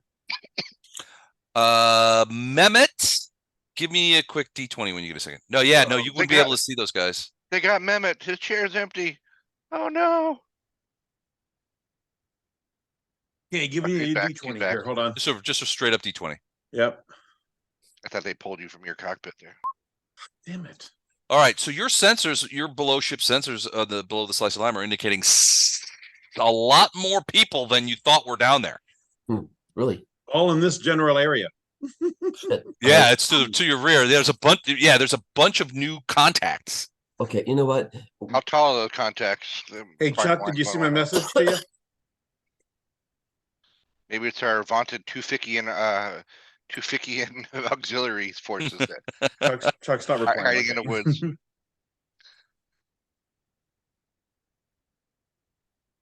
All right, so Mallory, still your turn. You don't really have any targets. I mean, you can pop off another shot at those guys that are down on the ground below you, directly below you, but it's going to be a difficult shot. It's 120 feet. You're moving. You're sitting. Mallory, have you got grenades? I don't actually. Okay. I mean, I never stated that I Okay. bought grenades. So I must say no. I'm going to shoot at him. Okay. Yes, he shot at me first. He did. All right, so you're going to try and shoot at him. So same principle as before, only two worse. So if you apply 2 points, it will be an 11, a 13, a 15, and a 17 on your 4 shots. I will apply 2 points. Okay. And here's the first one. Missed. Missed. Wow. Oh, That hits. yep. That you needed a 15. That's 16. That's a hit. Okay. And one more. 18. Oh, that's another hit. So 2 hits. D6, 2d6 plus 4. This might kill him. 2d6. Yeah, 2d6 for hits, 2 yeah. shots. It's 1d6 plus 3 each, or 2 Plus 2 each. Yeah. So 2d6 plus 4. All right. 1, 2, 2d6 plus 4. And Whoa, max Yes. damage. Both shots take him in the head. That's what you get. And well, now there's no head. Both So shots. he's still there. His head has gone somewhere. It's like a pinkish mist in the air around where that guy's head used to be. Both yeah, shots, just as both shots you're take saying, him. Becky. Oh. Both shots take him in that vacant area above his neck. It's now vacant. Yeah, he's deceased. Okay. All right. I think that's my turn. Unless I can move some. Yeah, you can move back into if you want to move back into the ship, or you're I do. sitting, so you need to stand up, Yeah, or just crawl backwards. Just You can do crawl that. backwards. I'm gonna crawl back. I'm going to take care to engage the safety. Okay, so you don't You know, actually on the shoot weapon. Weber. Yes. Just because you're stumbling around in a wobbling airship with a quad shotgun. Safety, please. Does anybody have a grenade on this shuttle? I don't. Wagner, do you have a grenade? Just my Mr. Freeze gun, but Mm-mm. not Weber? a lob. No, I don't think anybody's got any grenades. Yeah, I had one in my hand here a second ago. Anybody see the pin? No. It fell out when we were moving so fast. I got jerked around. No, I don't have a grenade. It's I'm not gentlemanly be carrying a grenade around. I got a flask, a bulletproof flask, and a body pistol. You do a Yes. Molotov cocktail. Yep. If I have time, I would like to open up the port door, All right, so you're gonna No, get up the and starboard door. you won't be able to open that up yet, but you will be able to get over there. You'll Copy. get on your feet and over there. Okay. Right. Becky's not doing jack shit. Except for grieving her lost love. Did we Phil. land this sucker already and see what's going on over there with all those folks? She never has to give him head again. I'm assuming. I'm Oh, assuming boo. it's recruited for. That's recorded for all posterity. Thank you. minus 1,000 experience points for that joke. You just Um, lost a level. You just lost the level. Hear that joke? Tell her that joke is like getting touched by a vampire. I'm assuming since we don't have a fusillade of bullet holes in the back of the plane, the back of the shuttle yet, that maybe those people on the thing are friend, not foe. But I guess we're about to find out. They certainly wouldn't have fit in those shuttles. Well, yeah, something's going on. You can hear. I mean, Weber, you It's a didn't hear clown it, car. but both Mallory and Dr. Wagner heard that, like the sounds of cheering. Some sort of like "Hoorah!" That kind of thing. You don't know what's going on out there, though. Weber? What I want Oh, to go see is ahead. I want to see a tiny Tewfikian who with high gravity strength wrestling a bear. That's gonna be worth it. Wow. You may get your wish. It's your turn, Weber. All right. Well, now I don't have to hold on to Mallory anymore. I'm going to suggest to Tam that maybe we land this sucker and see what's what. But are there things on the back of the ship I can see out of, like portholes or anything? Or No, not in the No. back. No. Where would if I want? I mean, there's a going on cargo the ground? area here, and so No. this is a cargo gate, which theoretically you could open from the inside. No, Tam don't. could open it. That seems like a bad idea. No, That don't seems do like that. Yeah, that's a good way to join the Kazinti on the ground. I would say, is there a monitor somewhere on board that I can see what's happening on the ground? Because there's nothing. I'm not bothering to shoot poor old half-dead Becky grieving the loss of her love over there. Not there's nothing in the main cabin, which is where you guys are. Tam has sensors in his, and he can right now he's just looking at the sensors, and it's basically telling him that there's a lot more people down there than there used to be. Are you turning the ship no. around, Tam, or are you gonna keep facing this way, or what's the plan here? Tam's not even driving. I'm not driving. I'm just okay. looking at sensors right now. I offered suggestions. Well, my suggestion is we I land sent this Chuck a sucker. message. I never heard back from him. So Oh, They got Chuck. where did you send a message? you Oh, rolled here a it is. 20. I'll be right back while you guys sort that out. Here it is. It's kind of moot because nobody has a grenade. Yeah. Sorry, I missed Well, that. there's only 2 active shooters on the ground, as far as I know, right? So everybody else is out of the fight. I tell you, there's a lot more people down there. I just got sensor readings that there's Sure. a lot more Can- people down there. But But we're thinking they're friends. I'm thinking they got to be Tewfikians. Where were they gonna? They got 2 tiny sleds here. How can they get 20 dudes in there? I don't know. So the question is, do you want to go back down so that you can try to finish off the Kazinti and deal with Sand Person dude who had grenades before and is at full health? Remember, he walks in single file to hide his numbers. I would rather get away from here and just watch with sensors as to what goes on over here.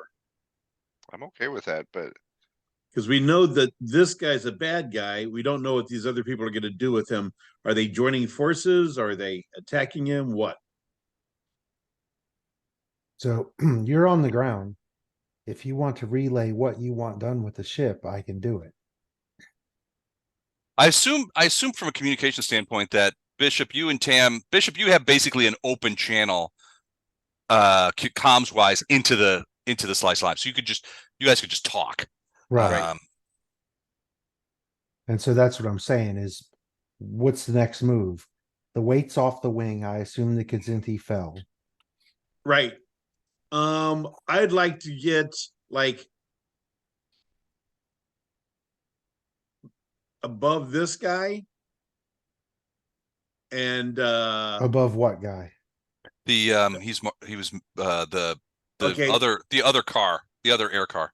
Yeah, the start of the arrow, get there and just point it that way. I just want to watch what's going on down there. Okay. You can, at this height, you can turn on. It was just coming up on the sensors that were a lot of things. You guys have cameras pointed out, so you just flip them on. yeah, and that's what I on want. screen. That's what I would have done with my turn, is to flip open a camera. That's what I was asking. You're not in the cockpit. All that stuff is inside all those controls are in the cockpit. But yeah, but there's only one person in the cockpit, right? I could go in there if I want. There's room for 3. You can go in there. Yeah. Yeah, you can jump in there. I'll go in the cockpit and flip on a camera. All right. So yeah, so you do get a bird's eye view, the down cam. So the first thing you notice is the Kazinti, that guy with the full face mask, the sand person guy. He is helping a grievously injured Kazinti to his feet. Slowly. This guy is slowly getting to his feet, but it's obvious that he probably, it looks like at least, it looks like one of his legs is broken.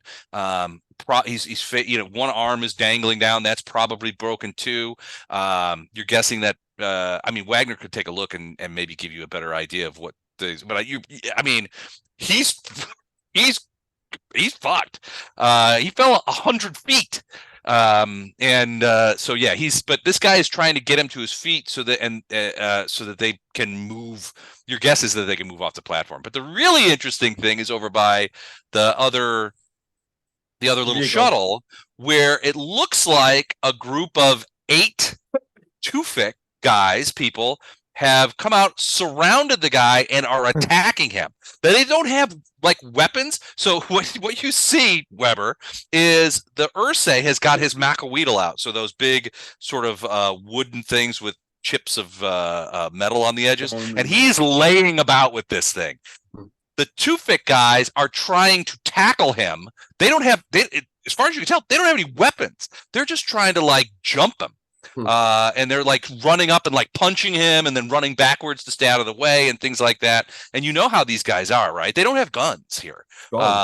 They've just like appeared out of nowhere and are trying to, they're sort of surrounding this guy. They're trying to overwhelm him. Tussle, yeah, they're trying to like overwhelm him. It doesn't look like they're trying to kill him. They're definitely trying to punch him and tackle him.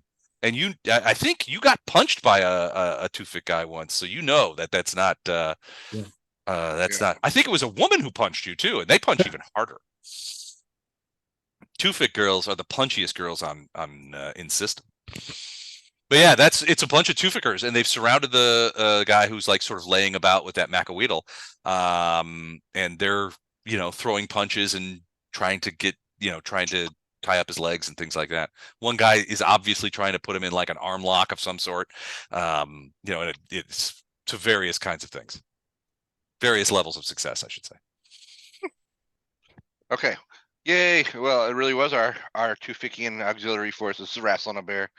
I was just kidding around about that, but it's not about that. All right. So I'd say the last person standing is probably Sand Person, right? So, but he's helping his buddy. So He's helping his buddy. Yeah, he's shouldered his weapon and he's slowly trying to get the Kazinti to his feet. I think it's time to they sound like they might be out of the fight, so maybe you can go down and interview them there, Mallory. Well, I'm inclined to land the shuttle on top of them What, just smush him? and You interview. really are keeping on the serial killer tendencies of Coffin Doyle. Well, I mean, this guy threw a grenade at us, and this guy jumped on my wing. No. He actually stabbed you with that blade Yes. I mean, and damaged the crud out of your armor. I'm inclined I to say land finish him. I say let him go. I say you let me have him first. I mean, I'm a bit inclined to drop the slice of lime down on top of them. But I'm not the pilot. Bishop, Tam, give me a quick D20, just straight up D20, each of you.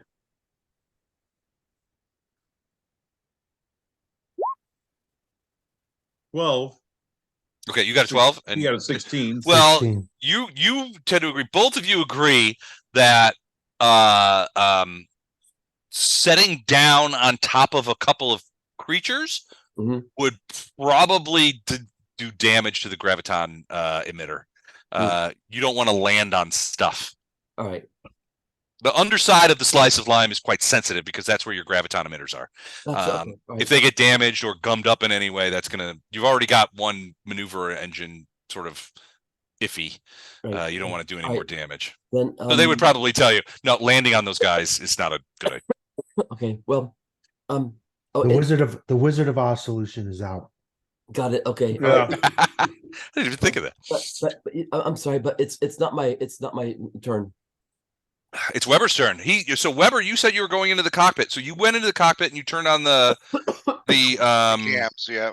the cams and got a look at what's going on down below. Yeah. Is there do we have any sort of external intercoms on it or external You can speakers on broadcast. it? Mhm, I'm like, sure. this fight's over. Throw it on your weapons. So you flip on the outside intercoms and pull the mic close and say, "Throw it on your weapons. This fight's over."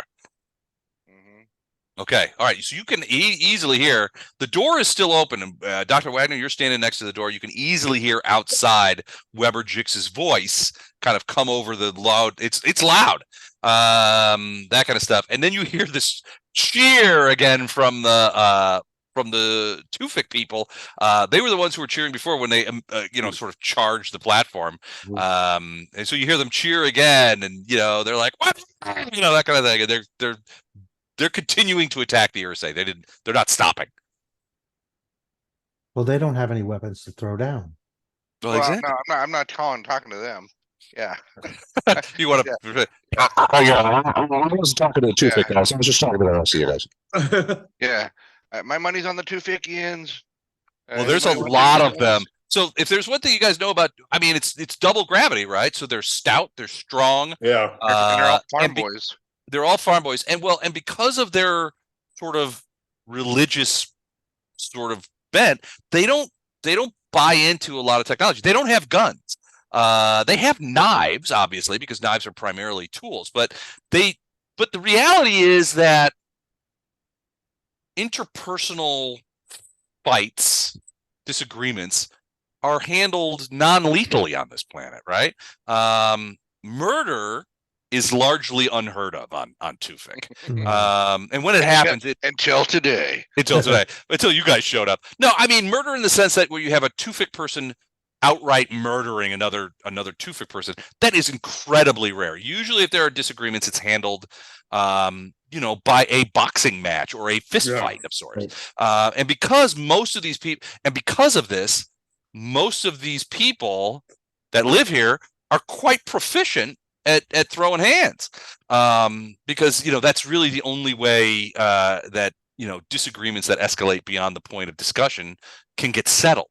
They don't they consider knives and machetes and things of that nature. There's no swords here or anything like that. They consider those to be tools, and they don't have guns at all. Universally, because of this, because of their religion, it's incredibly rare and massively punished when outright murder is committed, and it just doesn't happen very often. Oh yeah, we better leave this planet quick. Mm. You guys are skewing the curve. All right, so that's it for you, Weber. So as you're looking, so I'm assuming you leave those cameras on. Yeah, I don't know why I turned them off. All right, very gradually and with a huge amount of help from his friend. And remember, this guy more than twice outweighs his buddy. Yeah. So he's leaning on this guy, and the guy is staggering underneath the weight of this guy. It's obvious he's got a broken arm, a broken leg, probably a fair amount of internal damage, because he is very gingerly beginning to move. Well, you guys are way up in the air, so he's moving in this direction. Towards their shuttle. They're both moving in sort of this direction. Wait, sorry, which direction? I'm not showing it. Oh, there I see it. Yeah, towards the Oh, other. I see it now. Yeah, other your side. likelihood is that they're going to try and they're going to try and get to that shuttle, the unattended one, because getting to the northerly shuttle. That's not going to work. Yeah, that's a whole different. Yeah, one punch in this Kazantian from a Tewfik guy, he may just, his liver may just fall out of his body. Oh, the All right. doc's all over that. Kazanti liver. Well, if you guys end up going back to C7 Tide, which you guys had talked about doing, having a Kazanti head with you to give him as a present. Can you imagine? You would be his favorite human friends forever. Cam, you're up. I'm instructing as a free action, I'm instructing Bishop to get over to that southern shuttle and get low. And if he manages to do that, I'm gonna hop out. Okay. Rifle drawn. All right. So do you want to delay then till after Bishop's turn? I want to delay. Yeah. Okay, done. All right, so he's gonna attack. So you can see Tam or Jix, you are watching on the videos on the cameras with great anticipation as this Ursae is just outmatched. He's swinging that shit around, and they're all ducking around. He's not hitting anything. You see, he's got his his back up against. You also see what looks to be another group of Tewfik people coming out of the woods to the east and heading for the thing at a run. So they are actually just coming around, and heading that way. In a sleeper hold. I'm gonna say a tiny dude's gonna get him in a sleeper hold, like Princess Bride style. I mean, it's hard to tell from 100 feet up, but the Tewfik guys look like they're having a good time. Yeah. Sleep well. Now, the dream rest of the people on the shuttle should have Exactly. heard me. Oh yeah, Ask everybody would have Bishop. heard you. Yeah, ask Bishop to fly over to here and get low so I can jump out. All right, Dr. Wagner, your Sleep turn. well, You've just bear, heard and that. dream You of just large women. you just heard Tam call to Bishop and say, send us over, go back down and put us over the thing, the other shuttle, and I'll jump out. So that's what he's doing. So you guys are probably going to see yourselves descending quite quickly. All right. I get on the public address system and say, "Greetings, this is Dr. Mittelgrosse Wagner, and we are having a special on injuries occurred from large falls. Please come see the shuttle when we land." Okay, you can see. So, Jix, you see this the Kazanti sort of, he's stumbling around, he's leaning on his friend, and when he hears Dr. Wagner, he looks up at the shuttle with this look on his face, and it's hard to tell with Kazantis, right? It's hard to read their expressions, but he looks incredulous to your eyes, like, what? Yeah. And they continue limping along. All right, so Wagner, I'm assuming to get on the thing, you get into the cockpit as well. Take that third seat. Sure. All right, so you are sitting next to Jix. You all three of you in the cockpit can see the down cameras. You The have cameras, the controls, that yep. kind of stuff, and you have access to the thing. So you go in there and you yell that out. All right, these guys finally coordinate and they swarm the Ursae and they knock him over. Wow. And you can see half of them are holding him down, while the other half are punching the crap out of him. Is what it looks like from 100 feet up. Hit him But again. Hit him again. they- Teach him a lesson. They are just, I mean, it's like a pile of Tewfik people on top of this Ursae. He crumbles to the ground. You see his Macawaddle go scooting across the thing as they knock it out of her hand. These guys are like, we don't want to miss out on the fun. So they are charging up and they are looping around to get in on that as well. And so there's a dozen Tewfikers who are basically all sort of piled on top of this guy, and are alternately piled on top of him or punching him. And they're laughing about it. Bishop, what do you do? Okay, first of all, on the port side, there's the door over in front of the wing. The Right, one this door right here. Yep. that Mallory was shooting out of. Is there a similar door on the other side? Not a similar door. It's see that little red line where Mallory is standing? So there's That- a small door on the other There's a side. small personnel door. Yeah, this is more like a not a cargo door, but it's bigger. It's like a double door on it's one not- on the not port meant to side. be a gunship. So I'm gonna move the ship over to, if I move it to here, can I actually put it on the ground between the ship, the personal carrier they're going for? And it looks like there's a level disparity Platform, here. raised platform. There's a level, yeah, it's a level disparity, but I think you can. Hold on, let me so I'm just gonna move the ship real quick. Yeah, Hold on I a sec. can't move the ship. So if you can just let me know if it's Yeah, possible. let me do it. I gotta not move a bunch of other stuff. So Right. yeah, I think so. I think, yeah, if you were gonna park it like that or even twist it a little bit, sort of like, so it's like this. Turn it slightly cockeyed. Yeah. Yeah. Is that how you would want to do it? Yeah, as long No, as, you probably wouldn't want to do it that way. I would guess because your ass is in the bushes. yeah, I don't want to land on anything if I can help it. I think you can. I think. Whoops! Hold on a second. I moved that. That's got to go back where it goes. All right. So I think. God damn it! How tall is this platform? It's like 5 feet. It's not very high. Okay, well, I'll tell you what. I'm gonna put the slice of line between this ship and those people going for it, and I'll maintain altitude at 5 feet. So the Yeah, okay. platform there you is go. at flat platform is out of the situation. Okay. But So people like can- this. Yeah, people can disembark if they want to. Do you want to point the opposite direction so the big door is facing north? I don't want to have to try to maneuver with the bum engine.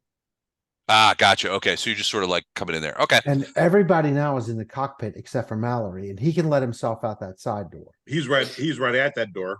Yeah. Yeah.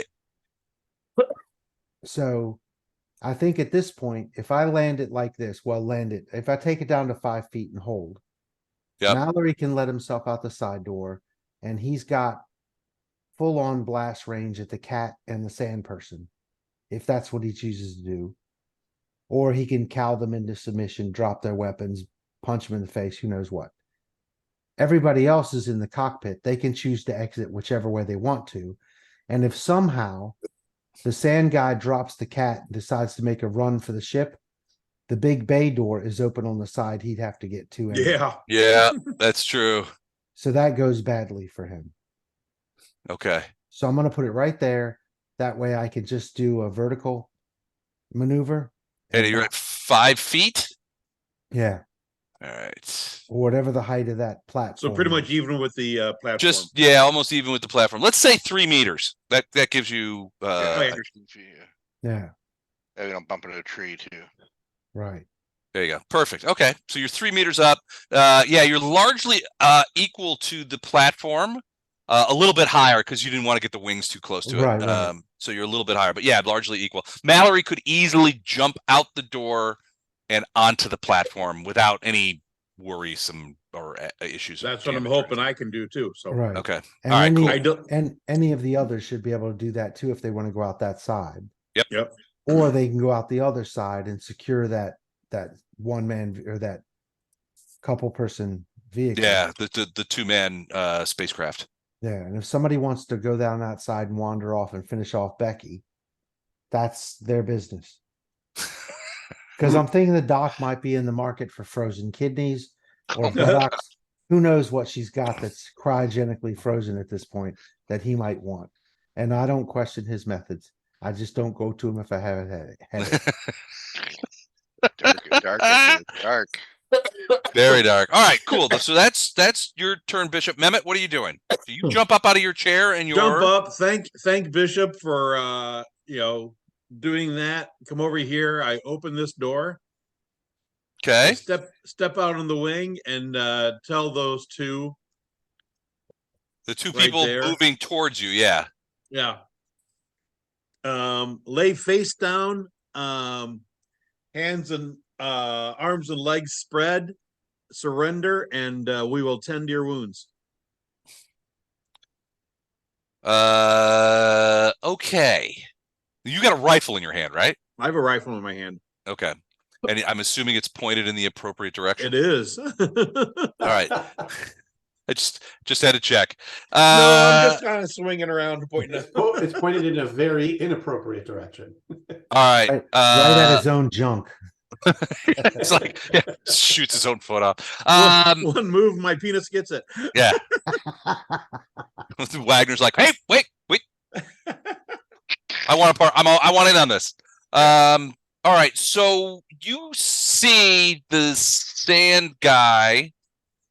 What do they call those guys in Star Wars? Sand creatures? Sand people. Sand Sand people. people. You see the sand person lean over and talk to the Kzinti. So the Kzinti is sort of like, again, he's like leaning on the guy. He sort of looked up when you guys started talking on the intercom, but they were kind of like moving together. He's obviously grievously injured. He says a few words that you can't understand to the Kzinti, and you see the Kzinti sort of you could see he sort of almost nods and you can see he sits down. This guy steps away from his friend and pulls his weapon out and lays it gently on the ground. Then you see him reach into his pouch. He pulls out a pistol and lays that on the ground as well and puts his hands up. Hey, I told them to lay face down. They didn't. I'm shooting. No, I'm dead. I'm not. Oh, okay. Well, then he gets down on his knees and lays face down. Okay. This is where you spin the ship around and you roast them both with the back. No. Mallory, you're up. That door. So Mallory, that door next to you is open. Mehmet has gone out onto the wing. He basically yelled at us, "Lay down your weapons, and we'll get you medical attention from our doctor." That's right. I'm gonna hop down off the wing and cover them. All right, so you're going out onto the platform. Yeah. Okay, go ahead, or go ahead and move to where you're going. Can I hop down to here? And right here, and then absolutely. And how far can I move? 6, 1, 2. That's about 4 squares. So you can probably move another 2 squares. So 1 and. But if I was you, I would stay right in the line of fire of Mehmet. Oh wait! Oh shit! I am a marksman. I'm gonna go 1, 2, and can I move more? Sure. Just the 2. Well, yeah. If you don't want to shoot or anything, you can move a couple more. Yeah. I don't want to shoot. I have my shotgun ready, but I'm not. Stay there. Okay. Stay there. All right. You don't want to get right next to him with a shotgun. You want to be back so that if you they try anything, you can fire. You got the cone of silence right there to give him. I'm gonna let's. Mm-hmm. I'm gonna do a quick sweep to check my surroundings. Do I check see a 6? hostiles? Okay. Hold on. I just want to check something real quick just to make sure that you're in this. Hold on. Okay. Go ahead and just check real quick. Check. Oh yeah, that'll work just fine right there. What? Okay, I'm gonna run. No. So you're looking around. So yeah. So you see this guy. He's lying on the ground. You also see what looks to be a dozen Tewfikers who are having what seems to be a great time over there, punching the shit out of somebody that you can't see, but you guess is the Ursae. But you can't even see the guy. There's so many Tewfikers, and they are just wailing on this guy and having a great time doing it. A good old fashioned Donnybrook. It's a brouhaha. Kind of break out some whiskey. What's it? Do you guys ever watch Letterkenny? I'd have a scrap. You have a scrap? Yeah. I'd have a scrap. They're having a scrap. So you can see. Bro. You could look back. You could see this guy's headless body and Becky over here, who is still attached to the ground. She can't. She hasn't been able, and she's sort of given up trying to. She's just sort of laying there. Right. This guy, on the other hand, has kneeled down, but he hasn't laid down, and you see that he is as damaged as he broke the wrong arm. So like his fighting arm. So he's got that plasma blade sheathed at his side, and he's using not the cross, but the same hand, and he's sort of, because his arm and his leg are broken, and you can see he's in obvious pain. He's sliding that blade out. It's not activated, so it's just the core unit. He's sliding it out in his offhand. Okay, great. Do I have enough time to shoot him? No, you move too much. Damn it. I think, is he just discarding his weapon, or is he really trying to attack you from 40 feet away? Yeah, I mean, plasma blade is sort of like next to you kind of weapon, because remember, he leaped up to try and It's melee, right? Yeah, it's a melee weapon. So you're not sure what he's doing, but he's kind of slipping it, and you can see, his one arm is it looks like it's completely shattered because it's just hanging limply, sort of corked in the wrong direction next to him. The same side leg you can see is sort of splayed out on the ground. He's sort of kneeling on one knee, on the platform. But he's using his still working hand, and you can see that he's in incredible pain, and he is sliding it out of the sheath. Got it. Okay. Can I go on op fire? Well, you got targets, so you can't really go on op fire, but you could go on Overwatch and say, look, if you're going to point at this guy and say, if this guy does something, and you describe what he does, I will shoot him at that point. So sort of op fire, yeah. If he does something hostile or too fast, he gets shot. Okay, sounds good. So you got your shotgun up, you just pointed at this guy and watching him. Yeah.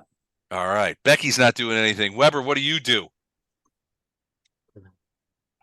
So are we close enough that I can just step out on the platform now? Is that what it is? Well, you have to go through the ship, but yeah, you see where Mehmet is. He's on the wing, and you can see him from the open door of the thing. He's basically standing there with a rifle. You saw Mallory go out and jump down. You can see in the cameras, which are still operational, you can see that Mallory is sort of off to the side of the ship. You basically can see pretty much whatever was going on. But yeah, you could easily jump down. All you got to do is pass Mehmet. If I can pass Mehmet, is that enough? I don't know how much movement I have, but that's kind of far. But I mean, are you going to do something else? I think I'd say, Doc, we're gonna need a medic down here. All right, so you yell back to Dr. Wagner, we're gonna need a medic. Yeah, and I'll get ready to, provided the bear isn't just a bloody pulp, and these guys don't get shot by Mallory in the next 5 seconds, I'll be prepared to do some talking here. They're having a grand time over there. You think that maybe some individual fights between Tewfikers have broken out, just in the general mayhem. Yeah. That they couldn't get close enough to beat the Ursae, and that frustrated them so much that they punched the guy next to him. I'll make sure I edge back from that crowd just so I don't get pulled into their Donnybrook. All right, so that's Weber. All right, so the Kazin is looking at you, Mallory, and he's saying something. You can't really hear him. You're not sure if he's actually saying something to you. He finally gets that plasma blade out, and he sort of reverses it in his hand. But he's still kneeling. He's not getting up. He's not moving towards you. He's kneeling. You see him sort of look you in the eye, and he bares his fangs at you, and he ignites the plasma blade, Whoa. reverses it, and commits seppuku with it. Oh my God. Whoa. Wow. He opens himself up.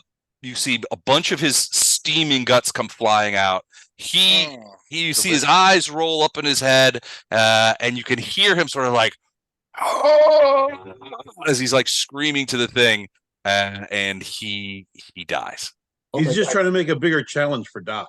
This guy, hold on. Wait, this There's guy, no challenge. He committed You are probably seppuku. good He at watching basically that. he reversed. I know. He ignited a plasma blade, reversed it, and with one hand just sort of went into the side, pulled it over and up, and got I believe in the Japanese fashion, it gets every major artery and organ when they do that, something like that. I don't know. There's some sort of So he just did a self-verm. I see. He wanted off his self-verm, own. right, self-verm. He's on his own experience. He owes points. money. He owes $5. he owes $5 to St. Jude's. I vermed myself. Um, But yeah, basically he opens up his entire torso. His guts spill out on the floor, and he falls forward. All right. In the pile. The Hey, look. DM can't earn a certificate, damn you. I can and I will. so The Ursae is not doing anything. Dr. Wagner, you're up.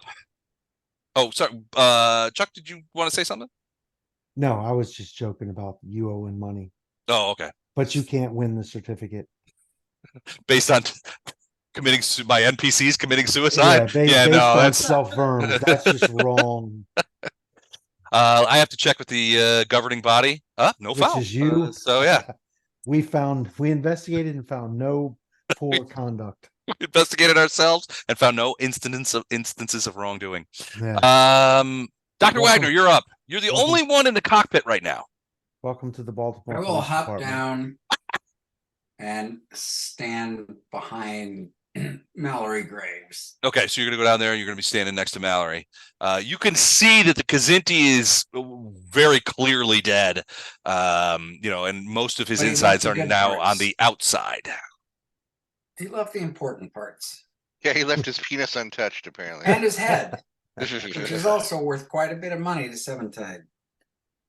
All right, so the Tewfikers laughingly sort of run up, and they have you see them, they sort of back off from this circle, and you can see that they have this guy who's they have the Ursae. He's completely disarmed. He looks like he's been beaten to shit. He's all bruised up. They've one guy, they've got two Tewfikers, so they got each of his arms in sort of like a hammer lock behind him. And they're sort of moving him forward out here, and they're laughing, and some of them are singing, and they look like they've had a good time. And one of them yells out to you, Weber, and says, "Oi, Weber, we've got your band for you." And as he says it, he sort of wheels around and gets the guy with a left hook right in the guts, and you can see the Ursae just go, sort of bend over as he punches up. He's like, there's more where that came from, you furry bastard. And they're sort of frog marching his ass over towards you guys. This is why Weber Jix is retiring on this planet, guys. Yeah. These guys are the best. I don't know. All right, so I'm gonna hoist a flask in there. Woo! What a great job! And all right, help us secure this other guy over here. He's not putting up any sort of tussle. Oh, no tussle. We'll solve that. And they start running over there. So there's several of them are like, we'll fix that. And they, I don't know, they're not all the way there yet, but they look probably thinking, oh shit. Yeah, they probably. Yeah, I mean, you can see he's definitely watching them. So you see the sand person is watching them, and he's looking over at you guys, watching them, and looking over at Mehmet. He's like, "Hey, are you going to put a stop to this before I get pummeled, or what?" Nah. But yeah, there's like a bunch of guys who are running over there. It's like, we've got him. All right, somebody gonna help Becky with the good hair so we can question her about a few things. She's still alive. So, Bishop, it's your turn before we sort of fall out of initiative here, because no one's in a position to. Well, they're not gonna kill the sand person anyway. They're just gonna beat him up. So I'm okay with that too. You're okay with that? All right, but Bishop, and to a certain extent, I feel bad. Dan, you haven't hardly said anything. You haven't been able to do anything. Is there anything you guys up in the ship want to do? Typical No. captain. just not doing anything. He's just captaining it up. It's like, I'm captain in the ship. you guys got this, Miller time. So I'm going to set the remote to auto Okay. to hover the ship where it is, and then I'm going to turn my attention to sensor readings of the other ship that we have Okay. been actively keeping the planet between us and them. Mm-hmm. Have they made any changes? Have they done anything that suggests that in any way they were notified of what's going on the planet's surface? Give me a all right, so you're already sort of locked in with Jin. Give me a quick D20 roll. Just raw. 4. As far as you can tell, and as far as Jin can tell, they have not. They are remaining stationary in space. And as far as Jin's been sort of passively monitoring any subspace traffic, and as far as he can tell, there hasn't been any communications from the surface. Now, Jin will tell you that the communications equipment on these little shuttles is not great. They're not usually used for stuff like this. They're Right. usually from, somebody from Geosync. They're just the pop-ups and drop-downs. And he's not in orbit. So they took a couple of hours, and at least to Jin's mind, they probably expended most of their internal atmospheric things. So one of the things they were probably going to have to do before they left was sort of take on air. And these shuttles have compressors for doing that, and they would have been able to suck up some local air and get themselves back. But Jin doesn't think that their communication arrays are sufficient to be able to talk to the mothership at this distance. Okay, then I'm going to report that to the captain. Okay. And I'm going to suggest, if the captain is interested, trying to figure out who these people are, we might want to recharge their landing vessels and perhaps send in our troops in them to infiltrate the other ship, if that's the direction he wants to go. It's not a bad idea.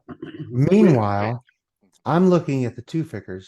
They barter for food with whiskey, and fighting is like an entertaining half. These are Irish. They're my people. So I'm just going to watch them enjoy. These are my people. Well, they've surrounded the sand guy, and they basically, so they love boxing and they love wrestling. So they basically just leaped upon the guy and are now sort of like throwing him around and punching him in the neck and, all those kind of things. Whereas these guys are sort of like sad that they can't go over there because they have to hold on to the Ursae. But they definitely, and so every once in a while, as they'll push the Ursae a couple of steps, and then they'll punch him in the stomach again, just because they like it. And it's remember to be kind to our hosts on this planet, everybody. I don't want to go get punched. I bra. don't want to be punched in the junk by Yeah. all right. So with that, I mean, you don't have any interlopers or anything like that, so we're going to fall out of initiative at this point. They sort of bring these guys over to you. So they drag this guy over to you, and they sort of lay the sand creature at Mallory's feet, and they're laughing and clapping each other on the back and clapping Mallory on the back and all this kind of stuff. And then these guys sort of just bring no, I don't want to move the thing here. Hold on a second. So they do sort of the same. They grab the we'll take the fire. Yeah, we'll take the fire. Hold on a sec. I can't. It's hard to grab groups because you have to be really careful about who you grab. And they bring them over here, and they do the same thing. They bring them over to Weber. And they're like laughing and clapping, and it's like, we thought you guys might need a bit of help over here, so we decided to come out. Don't tell the elders that we did this, that kind of thing. And they're all laughing and joking, and that kind of stuff. And here's your ride. It ain't your battle creature. And then and this is like, and we got your sand guy over here. They give, and they're still punching these guys, right? They're just sort of trotting them over. And the Ursae is like, hey, I put a stop to this. And they're like, shut up, and give them a sock, that kind of thing. And eventually they drop both of them onto the tarmac, and basically like, we thought you might need some help. Like, so we decided to come by and punch some dudes out. But we appreciate it. You tenderize them quite nicely. Yeah, and I will pass my flask around. I'm sure I'll get it back empty. But oh yeah, that dude doesn't even go to like 2 people. And they're they're laughing and joking. In fact, you don't get the flask back. You're not sure where that went. What? It just sort of disappeared into the crowd. All right, so you've got these guys, and they've got. What do you? So you've got. So Becky is still over in the bushes. She's slowly, the cryo is thawing. She'll be able to, but she's just laying there, and her rifle's in the ground.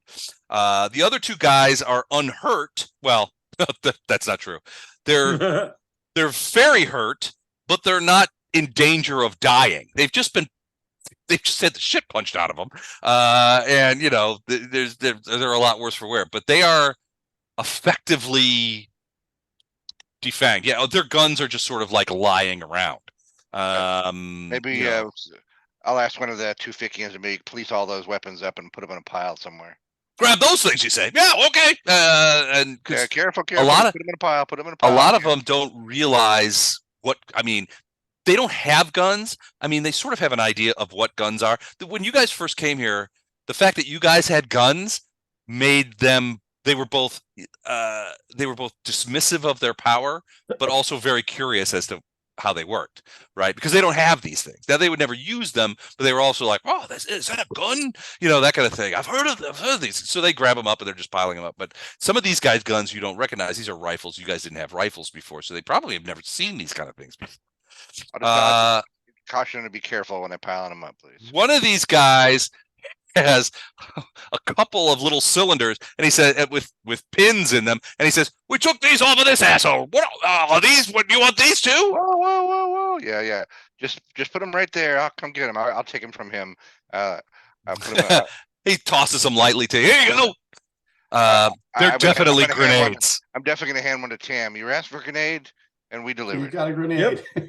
Yeah. So there was 2. So the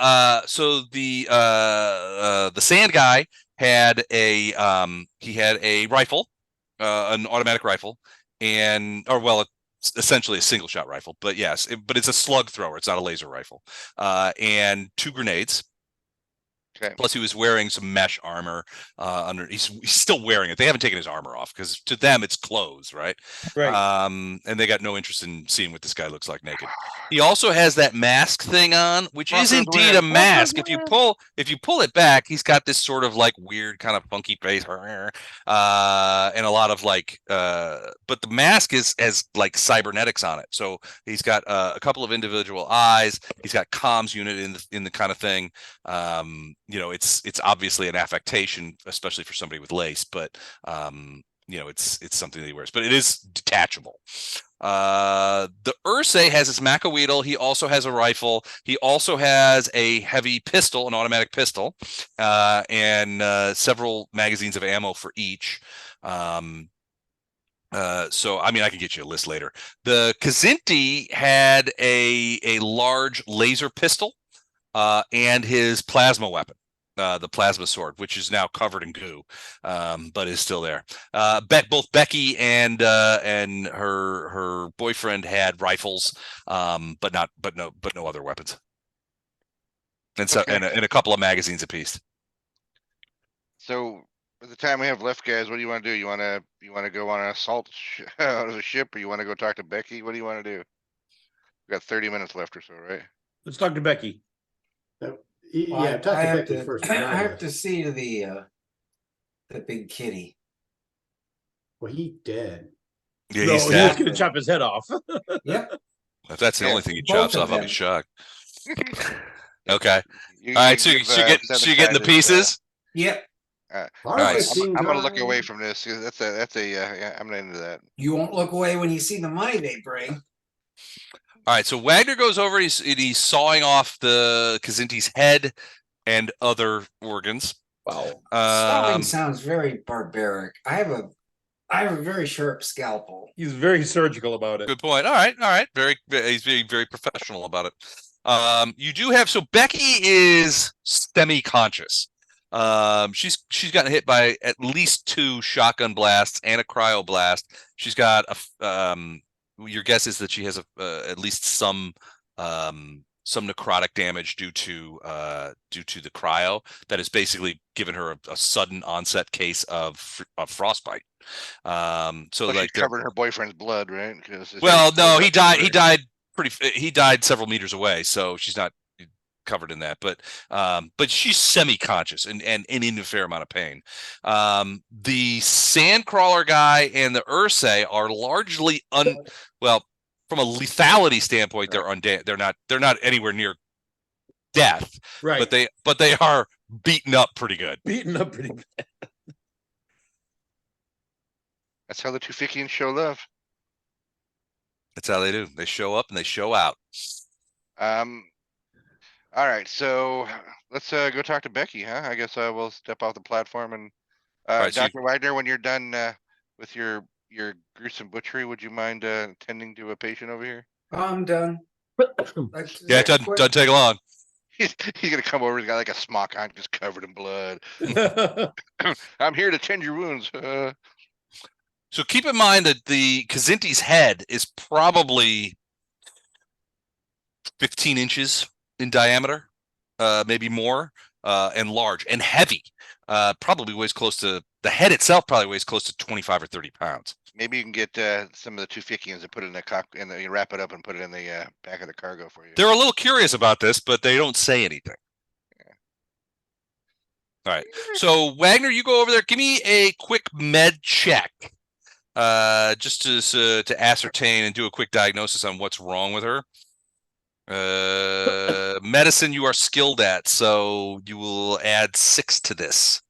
All right. 13, 6, 19. Yeah. So yeah, you recognize. So she's got some wounds, some shotgun wounds. So her armor was pierced by several pellets. Many of which are still embedded in her skin, and she is bleeding a little bit. There could be some internal damage from the velocity.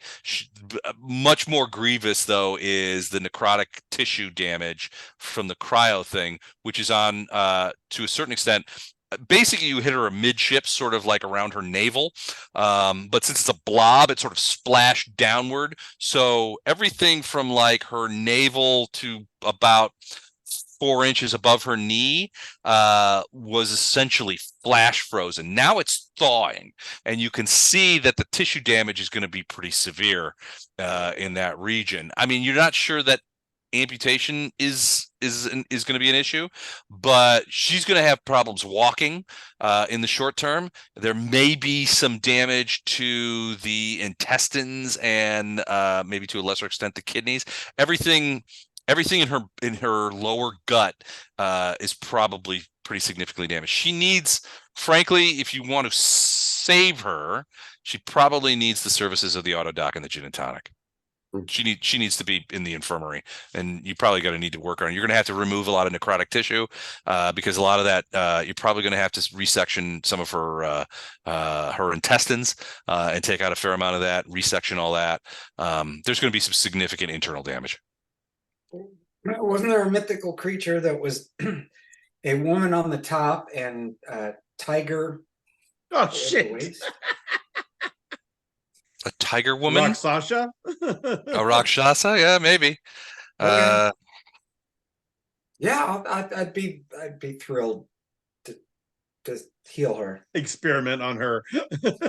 I said heal her. Oh, but I interpreted for you. I translated. Hold on, I'm trying to find this hybrid creatures of folklore. Hold on a second. Maybe a Guanyin. Hold on. This would be Chinese. Hold on. Guanyin. Oh, she was a goddess. that was sometimes seen as a woman and sometimes seen as a tiger. Hmm. Not a mythological hybrid. Right, and not not a combo. Sorry, did I drift out there? Are you sewing the tiger's head on this lady's body or what? No. no, she's Uh, saying Tiger's her head head on is- his is- body. There Yeah. is a Chinese mythical creature called the Kaibu Kyoba, which is a creature having the head of a tiger and the body of a human. There is also a Nue, which is a Japanese chimera with the head of a monkey, the legs of a tiger, and the body of a dog.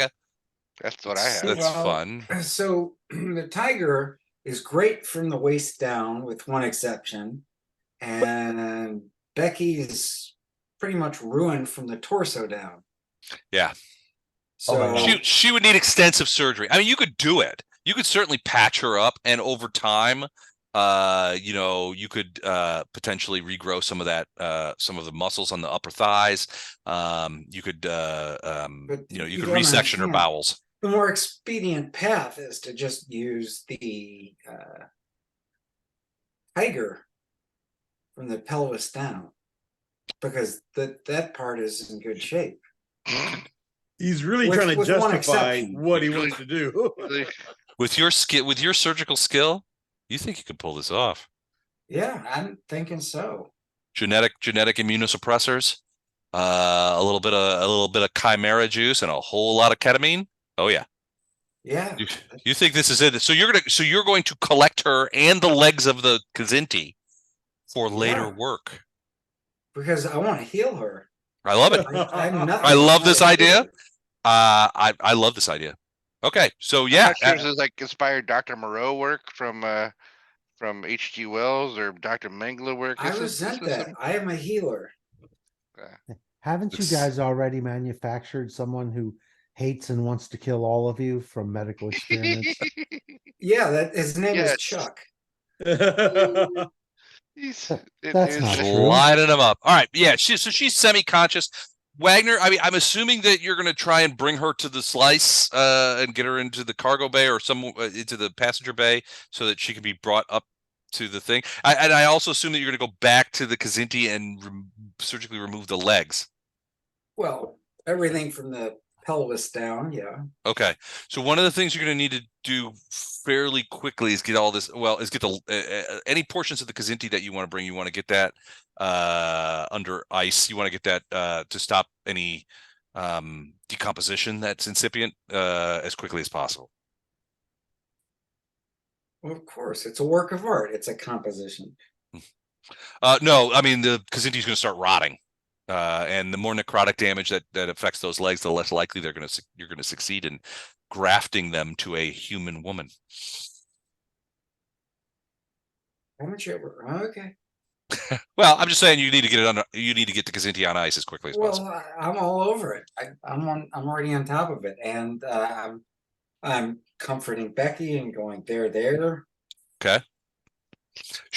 Her head's lolling around. She's in shock, and quite damaged. Your guess is that she will not be able to walk. She's in shock now. Wait till she wakes up with tiger legs. All right. What about the other guys? What do you do with the sand guy and the Ursae? And you've got Well- two little shuttles too. Well, I think if Becky's not up for chit chat, maybe we should talk to the sand guy or Ursae. Like, Becky's in no condition to No, she's yeah, let me go talk to our teddy bear friend here first. Like, hey, all right, gentlemen and gentlemen, hey, give me a second to talk to this our new bear friend. You still want us to hold him and punch him, right? No, No, no, yeah. no, let's hold off the punching. Let's hold off. I appreciate it. Did a great job, guys. Wait a minute, what are you talking?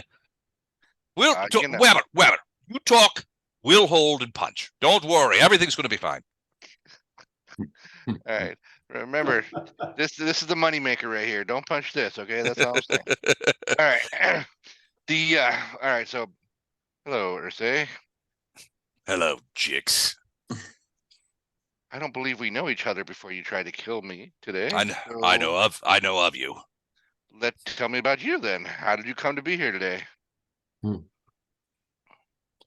I'm sorry. He's quiet for a minute, and it looks like he's not going to talk. And then one of the One of the Punches Tewfik him. punches him really hard in the stomach. And he's like, "Oh God, oh, stop doing that!" And they're all laughing and like, "Come on, we're gonna just keep punching you unless you tell him what he wants to do." And so he's like, all right, fine. I don't owe those guys anything. Kykbandirz put me in command of this operation to try and find you. There's ships all over the sector looking for you guys, trying to find out where you got off to. Why are we so popular with Kykbandirz? Oh, he wants to know why. He wants to know what you know about his project. He knows that I know that he knows that I know. You know? The Tewfikers, when they're laughing at you, and then they also punch the guy again. I would have punched him too. All right. So if this had gone the other way today, where would you have taken me or my cold corpse to see Kykbandirz? The job was there's several ships that are out looking for you. I was just transferred here to this ship. We frankly didn't expect to have almost everybody thinks that you're elsewhere. They think that you are headed for Mirabilis. So the Penny Dreadful is headed for Mirabilis, but this ship and a bunch of other ships were detailed to check out every system within jump range to try and find out where you were. We frankly didn't expect to see you here. Well, that's why they sent the B team here. I don't know if you ever had a chance to stop by this planet before. They had the best B&Bs in the entire sector. I hate this planet. Oh, let's get punched again. Stop punching me. All right, so but yeah, basically that brings us, in between punches, he basically says, "Look, Kykbandirz detached a bunch of Ursae, to various kinds of mercenary ships. He hired a bunch of mercenaries and sort of rogues gallery of people to sort of like span out from Cymbeline to try and find you guys. Because remember, Kiev was supposed to deliver you guys to the Penny Dreadful, to Captain Lamonte on the Penny Dreadful, like a week ago.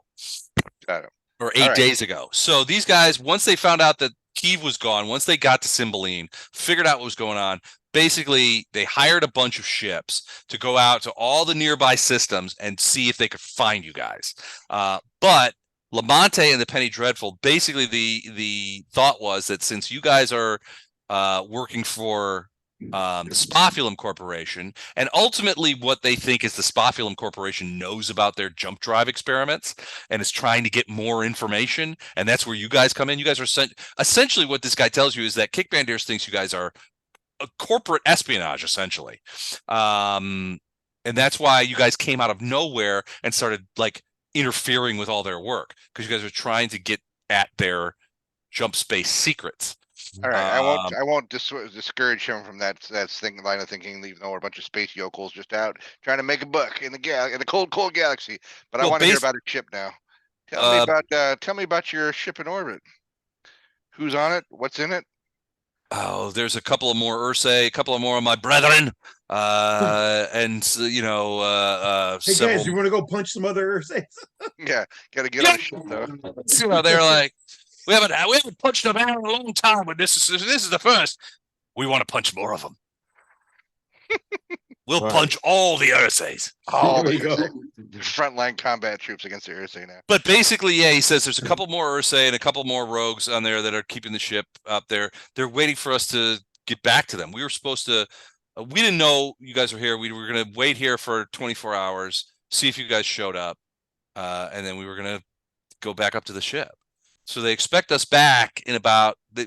So they've already been down here for about 8-9 hours. So they expect us to lift off from here in another 16-17 hours.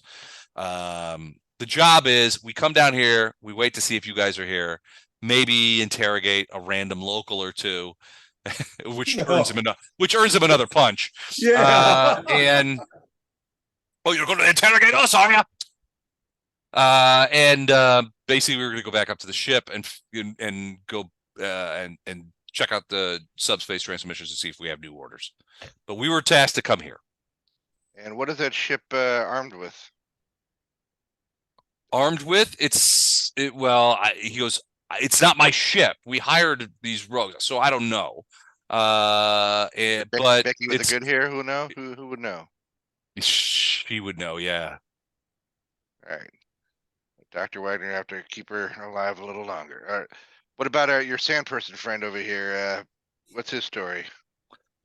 You can hear him sort of yell out. He's like, "Why don't you tell him everything, you big bastard?" He's like, "You're not. I'm not talking to. I'm not talking to you guys anything." And they're like, "Oh, really?" They start pummeling him. You can see his like head snapping back, and he's like, his eyes are perilously close to rolling backward in his head after a couple of punches. You can see him staggering. I cheer the bad guy. Don't tell him anything. Don't tell him anything. Don't give in. Just so Yeah. they can keep Well, pumping. you can see at this point, Hold on.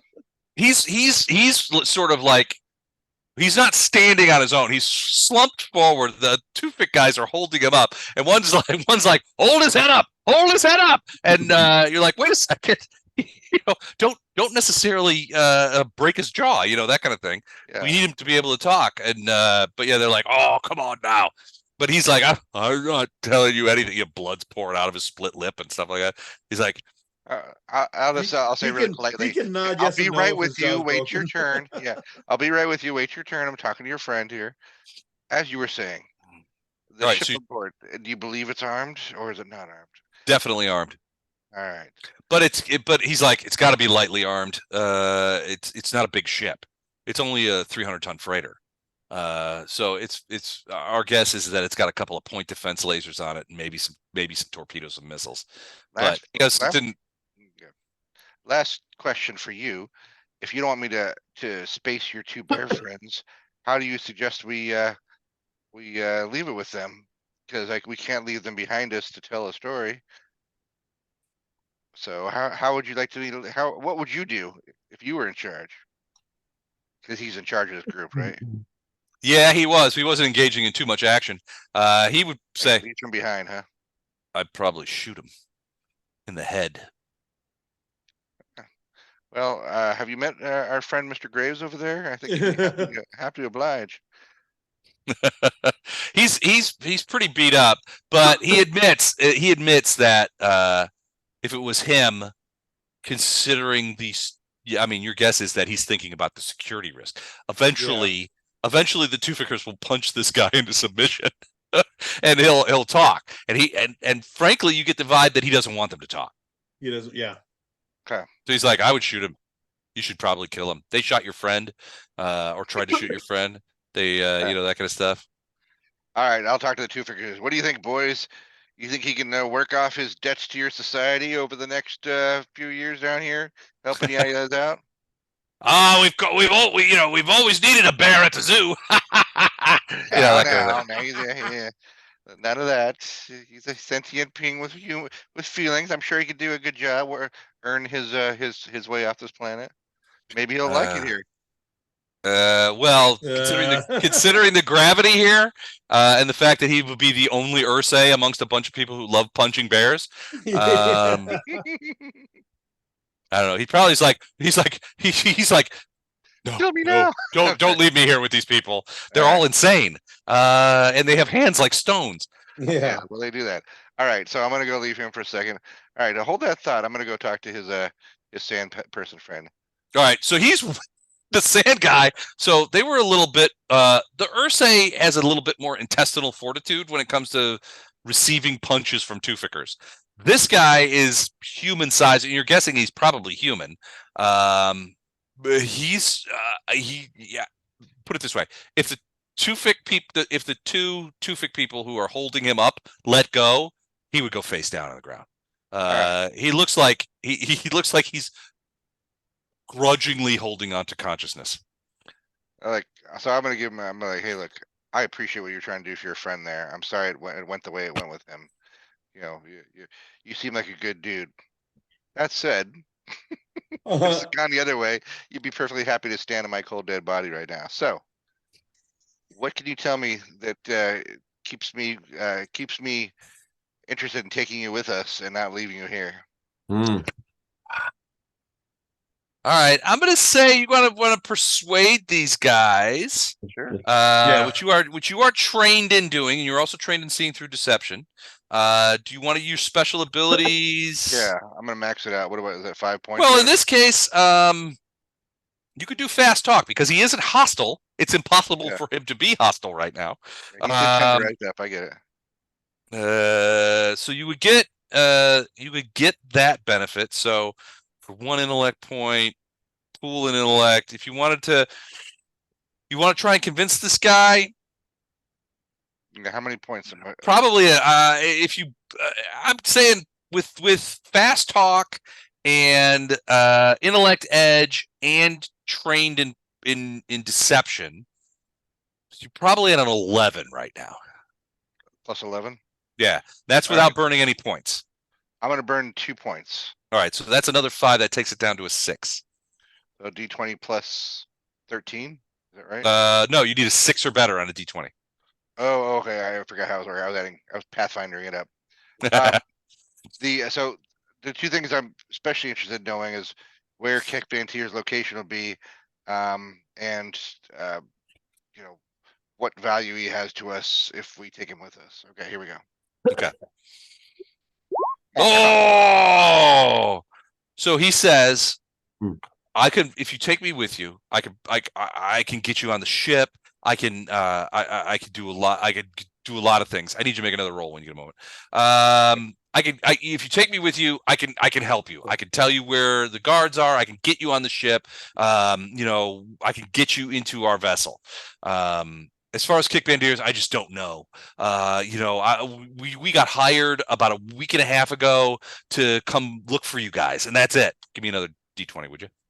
You mean to put more points in it or no? No, just give me a flat roll. Okay, 1 second. Flat roll. The raw dog roll. 18. 18. He's lying.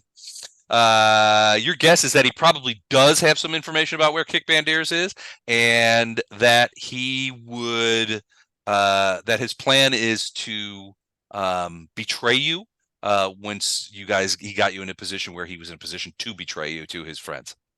Hold that thought. I'll be right back. Wow. There's a surprise. I know. Somebody else wants to betray us the second they get a chance. Well, Mallory, you might get to shoot a guy after all. Well, the whole time we've been playing this game, He'll be looking for he'll be begging you to shoot him if we don't leave him here. Well, yeah, Mallory does not want to shoot anybody in cold blood. I mean, I just. No, I was saying he's gonna. He's So gonna ask we you, hold him he's over gonna a fire to pursue heat up his blood, and then we can shoot.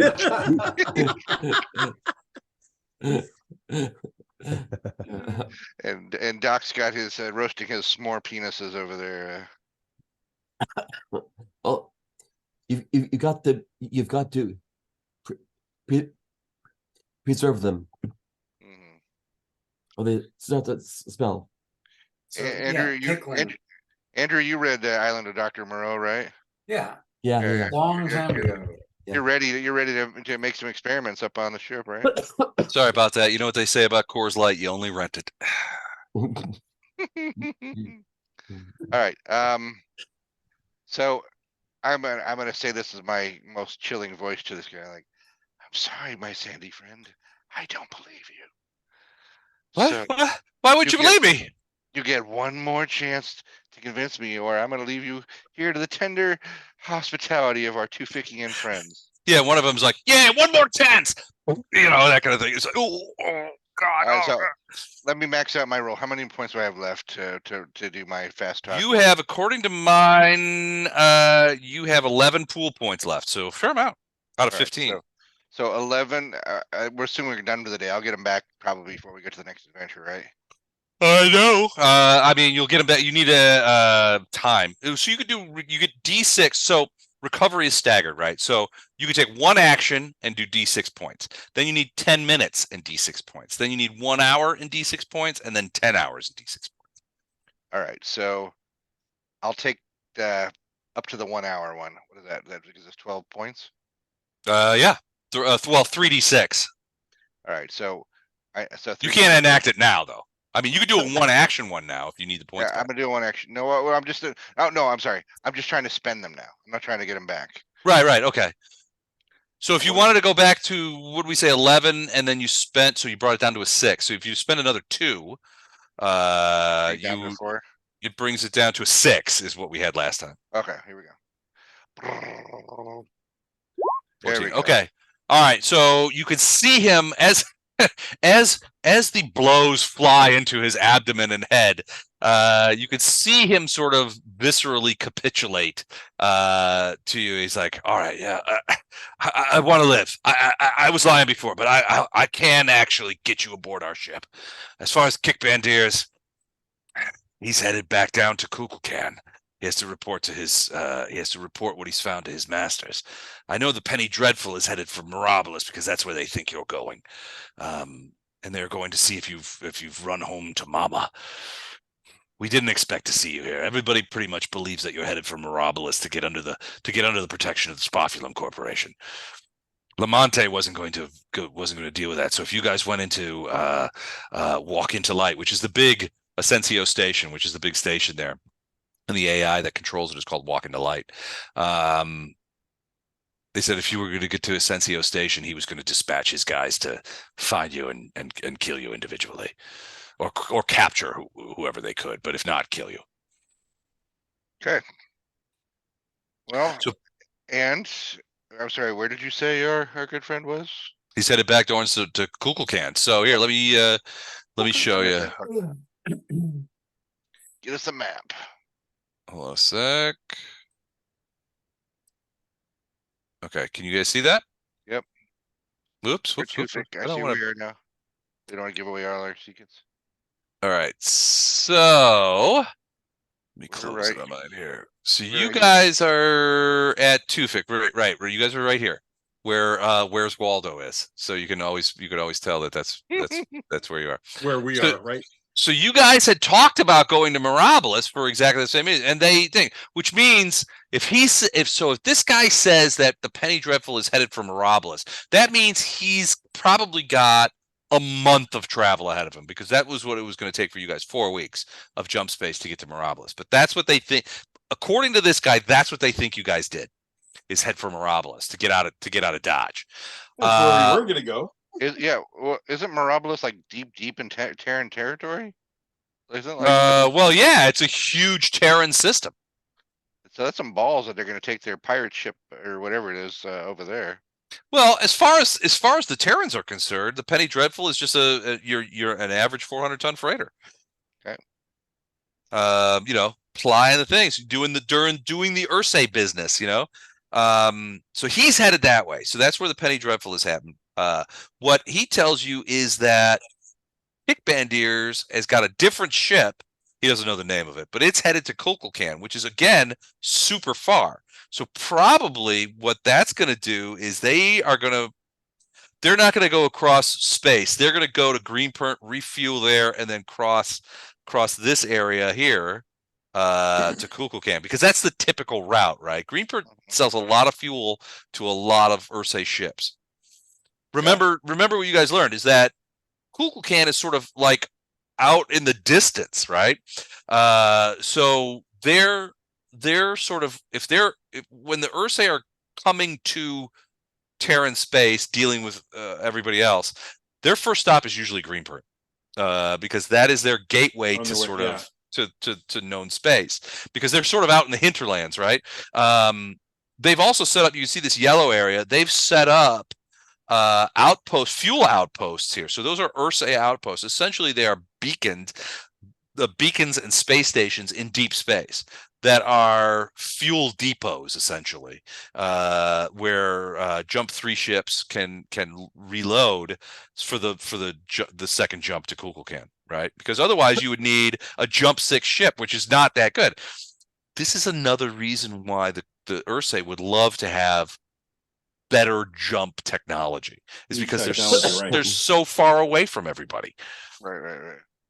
All right. So is there a possibility if we put step on the gas, we could beat him to Greenport or be there around the same time he gets to Greenport? Maybe within. No, probably not. So you guys are here. He would have gone from Cymbeline, which means he's probably in the second leg of the jump, which means Kukulkan is here. Or I'm sorry, Kykbandirz is probably on this leg of the jump. If you look at those those pink lines as individual jumps, He's probably here. Okay.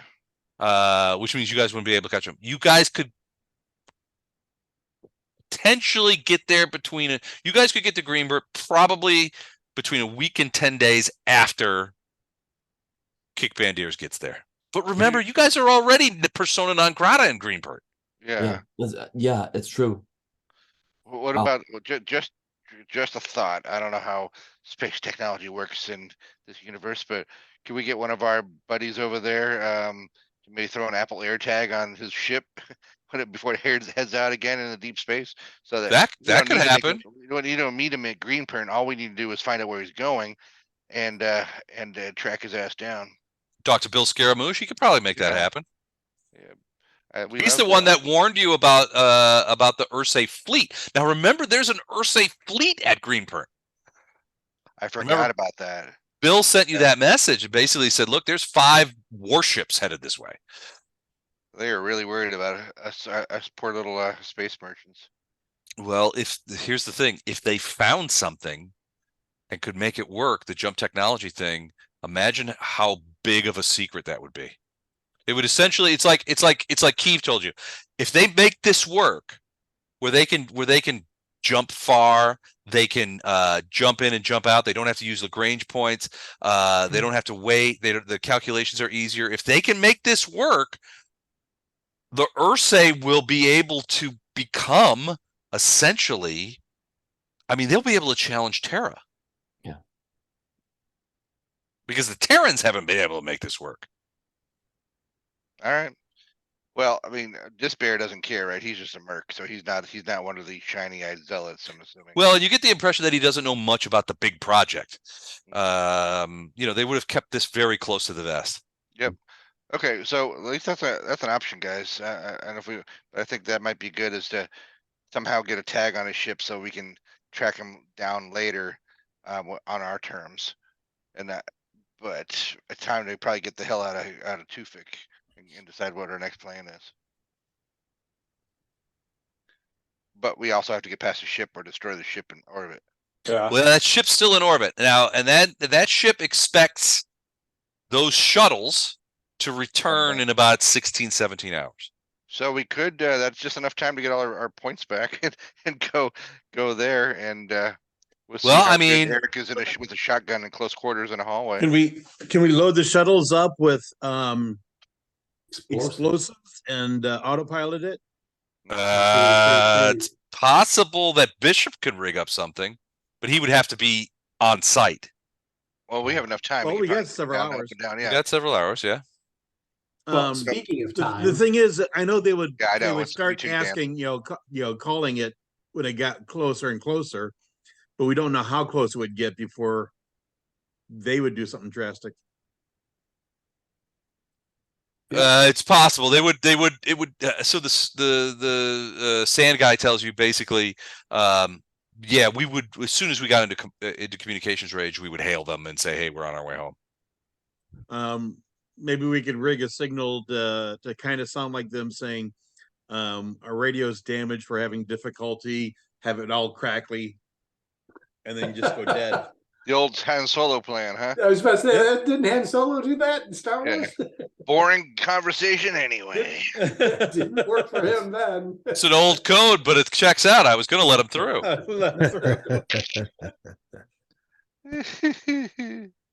All right, it is 11:02. 11, yeah. You guys want to stop there? Yes, Yep. please. Yes, please. All right, lots to think about. One thing to keep in mind, I might be taking a huge amount of time off at the holidays. So if we want to have midweek games or stuff like that, maybe we can make something work. Just keep it in mind. Hey, Les, what's next weekend? I know it's Thanksgiving weekend, but is it next Sunday will be quarantine. All right, I'm off the hook. Quarantine with the classics, yeah. I always wish you luck on quarantine, and I hope you all have a lovely turkey day. You as well. Have a great Thanksgiving, everyone. Thank you. Thanksgiving, gentlemen. Bye. Bye, guys. Everyone. Good night, you guys.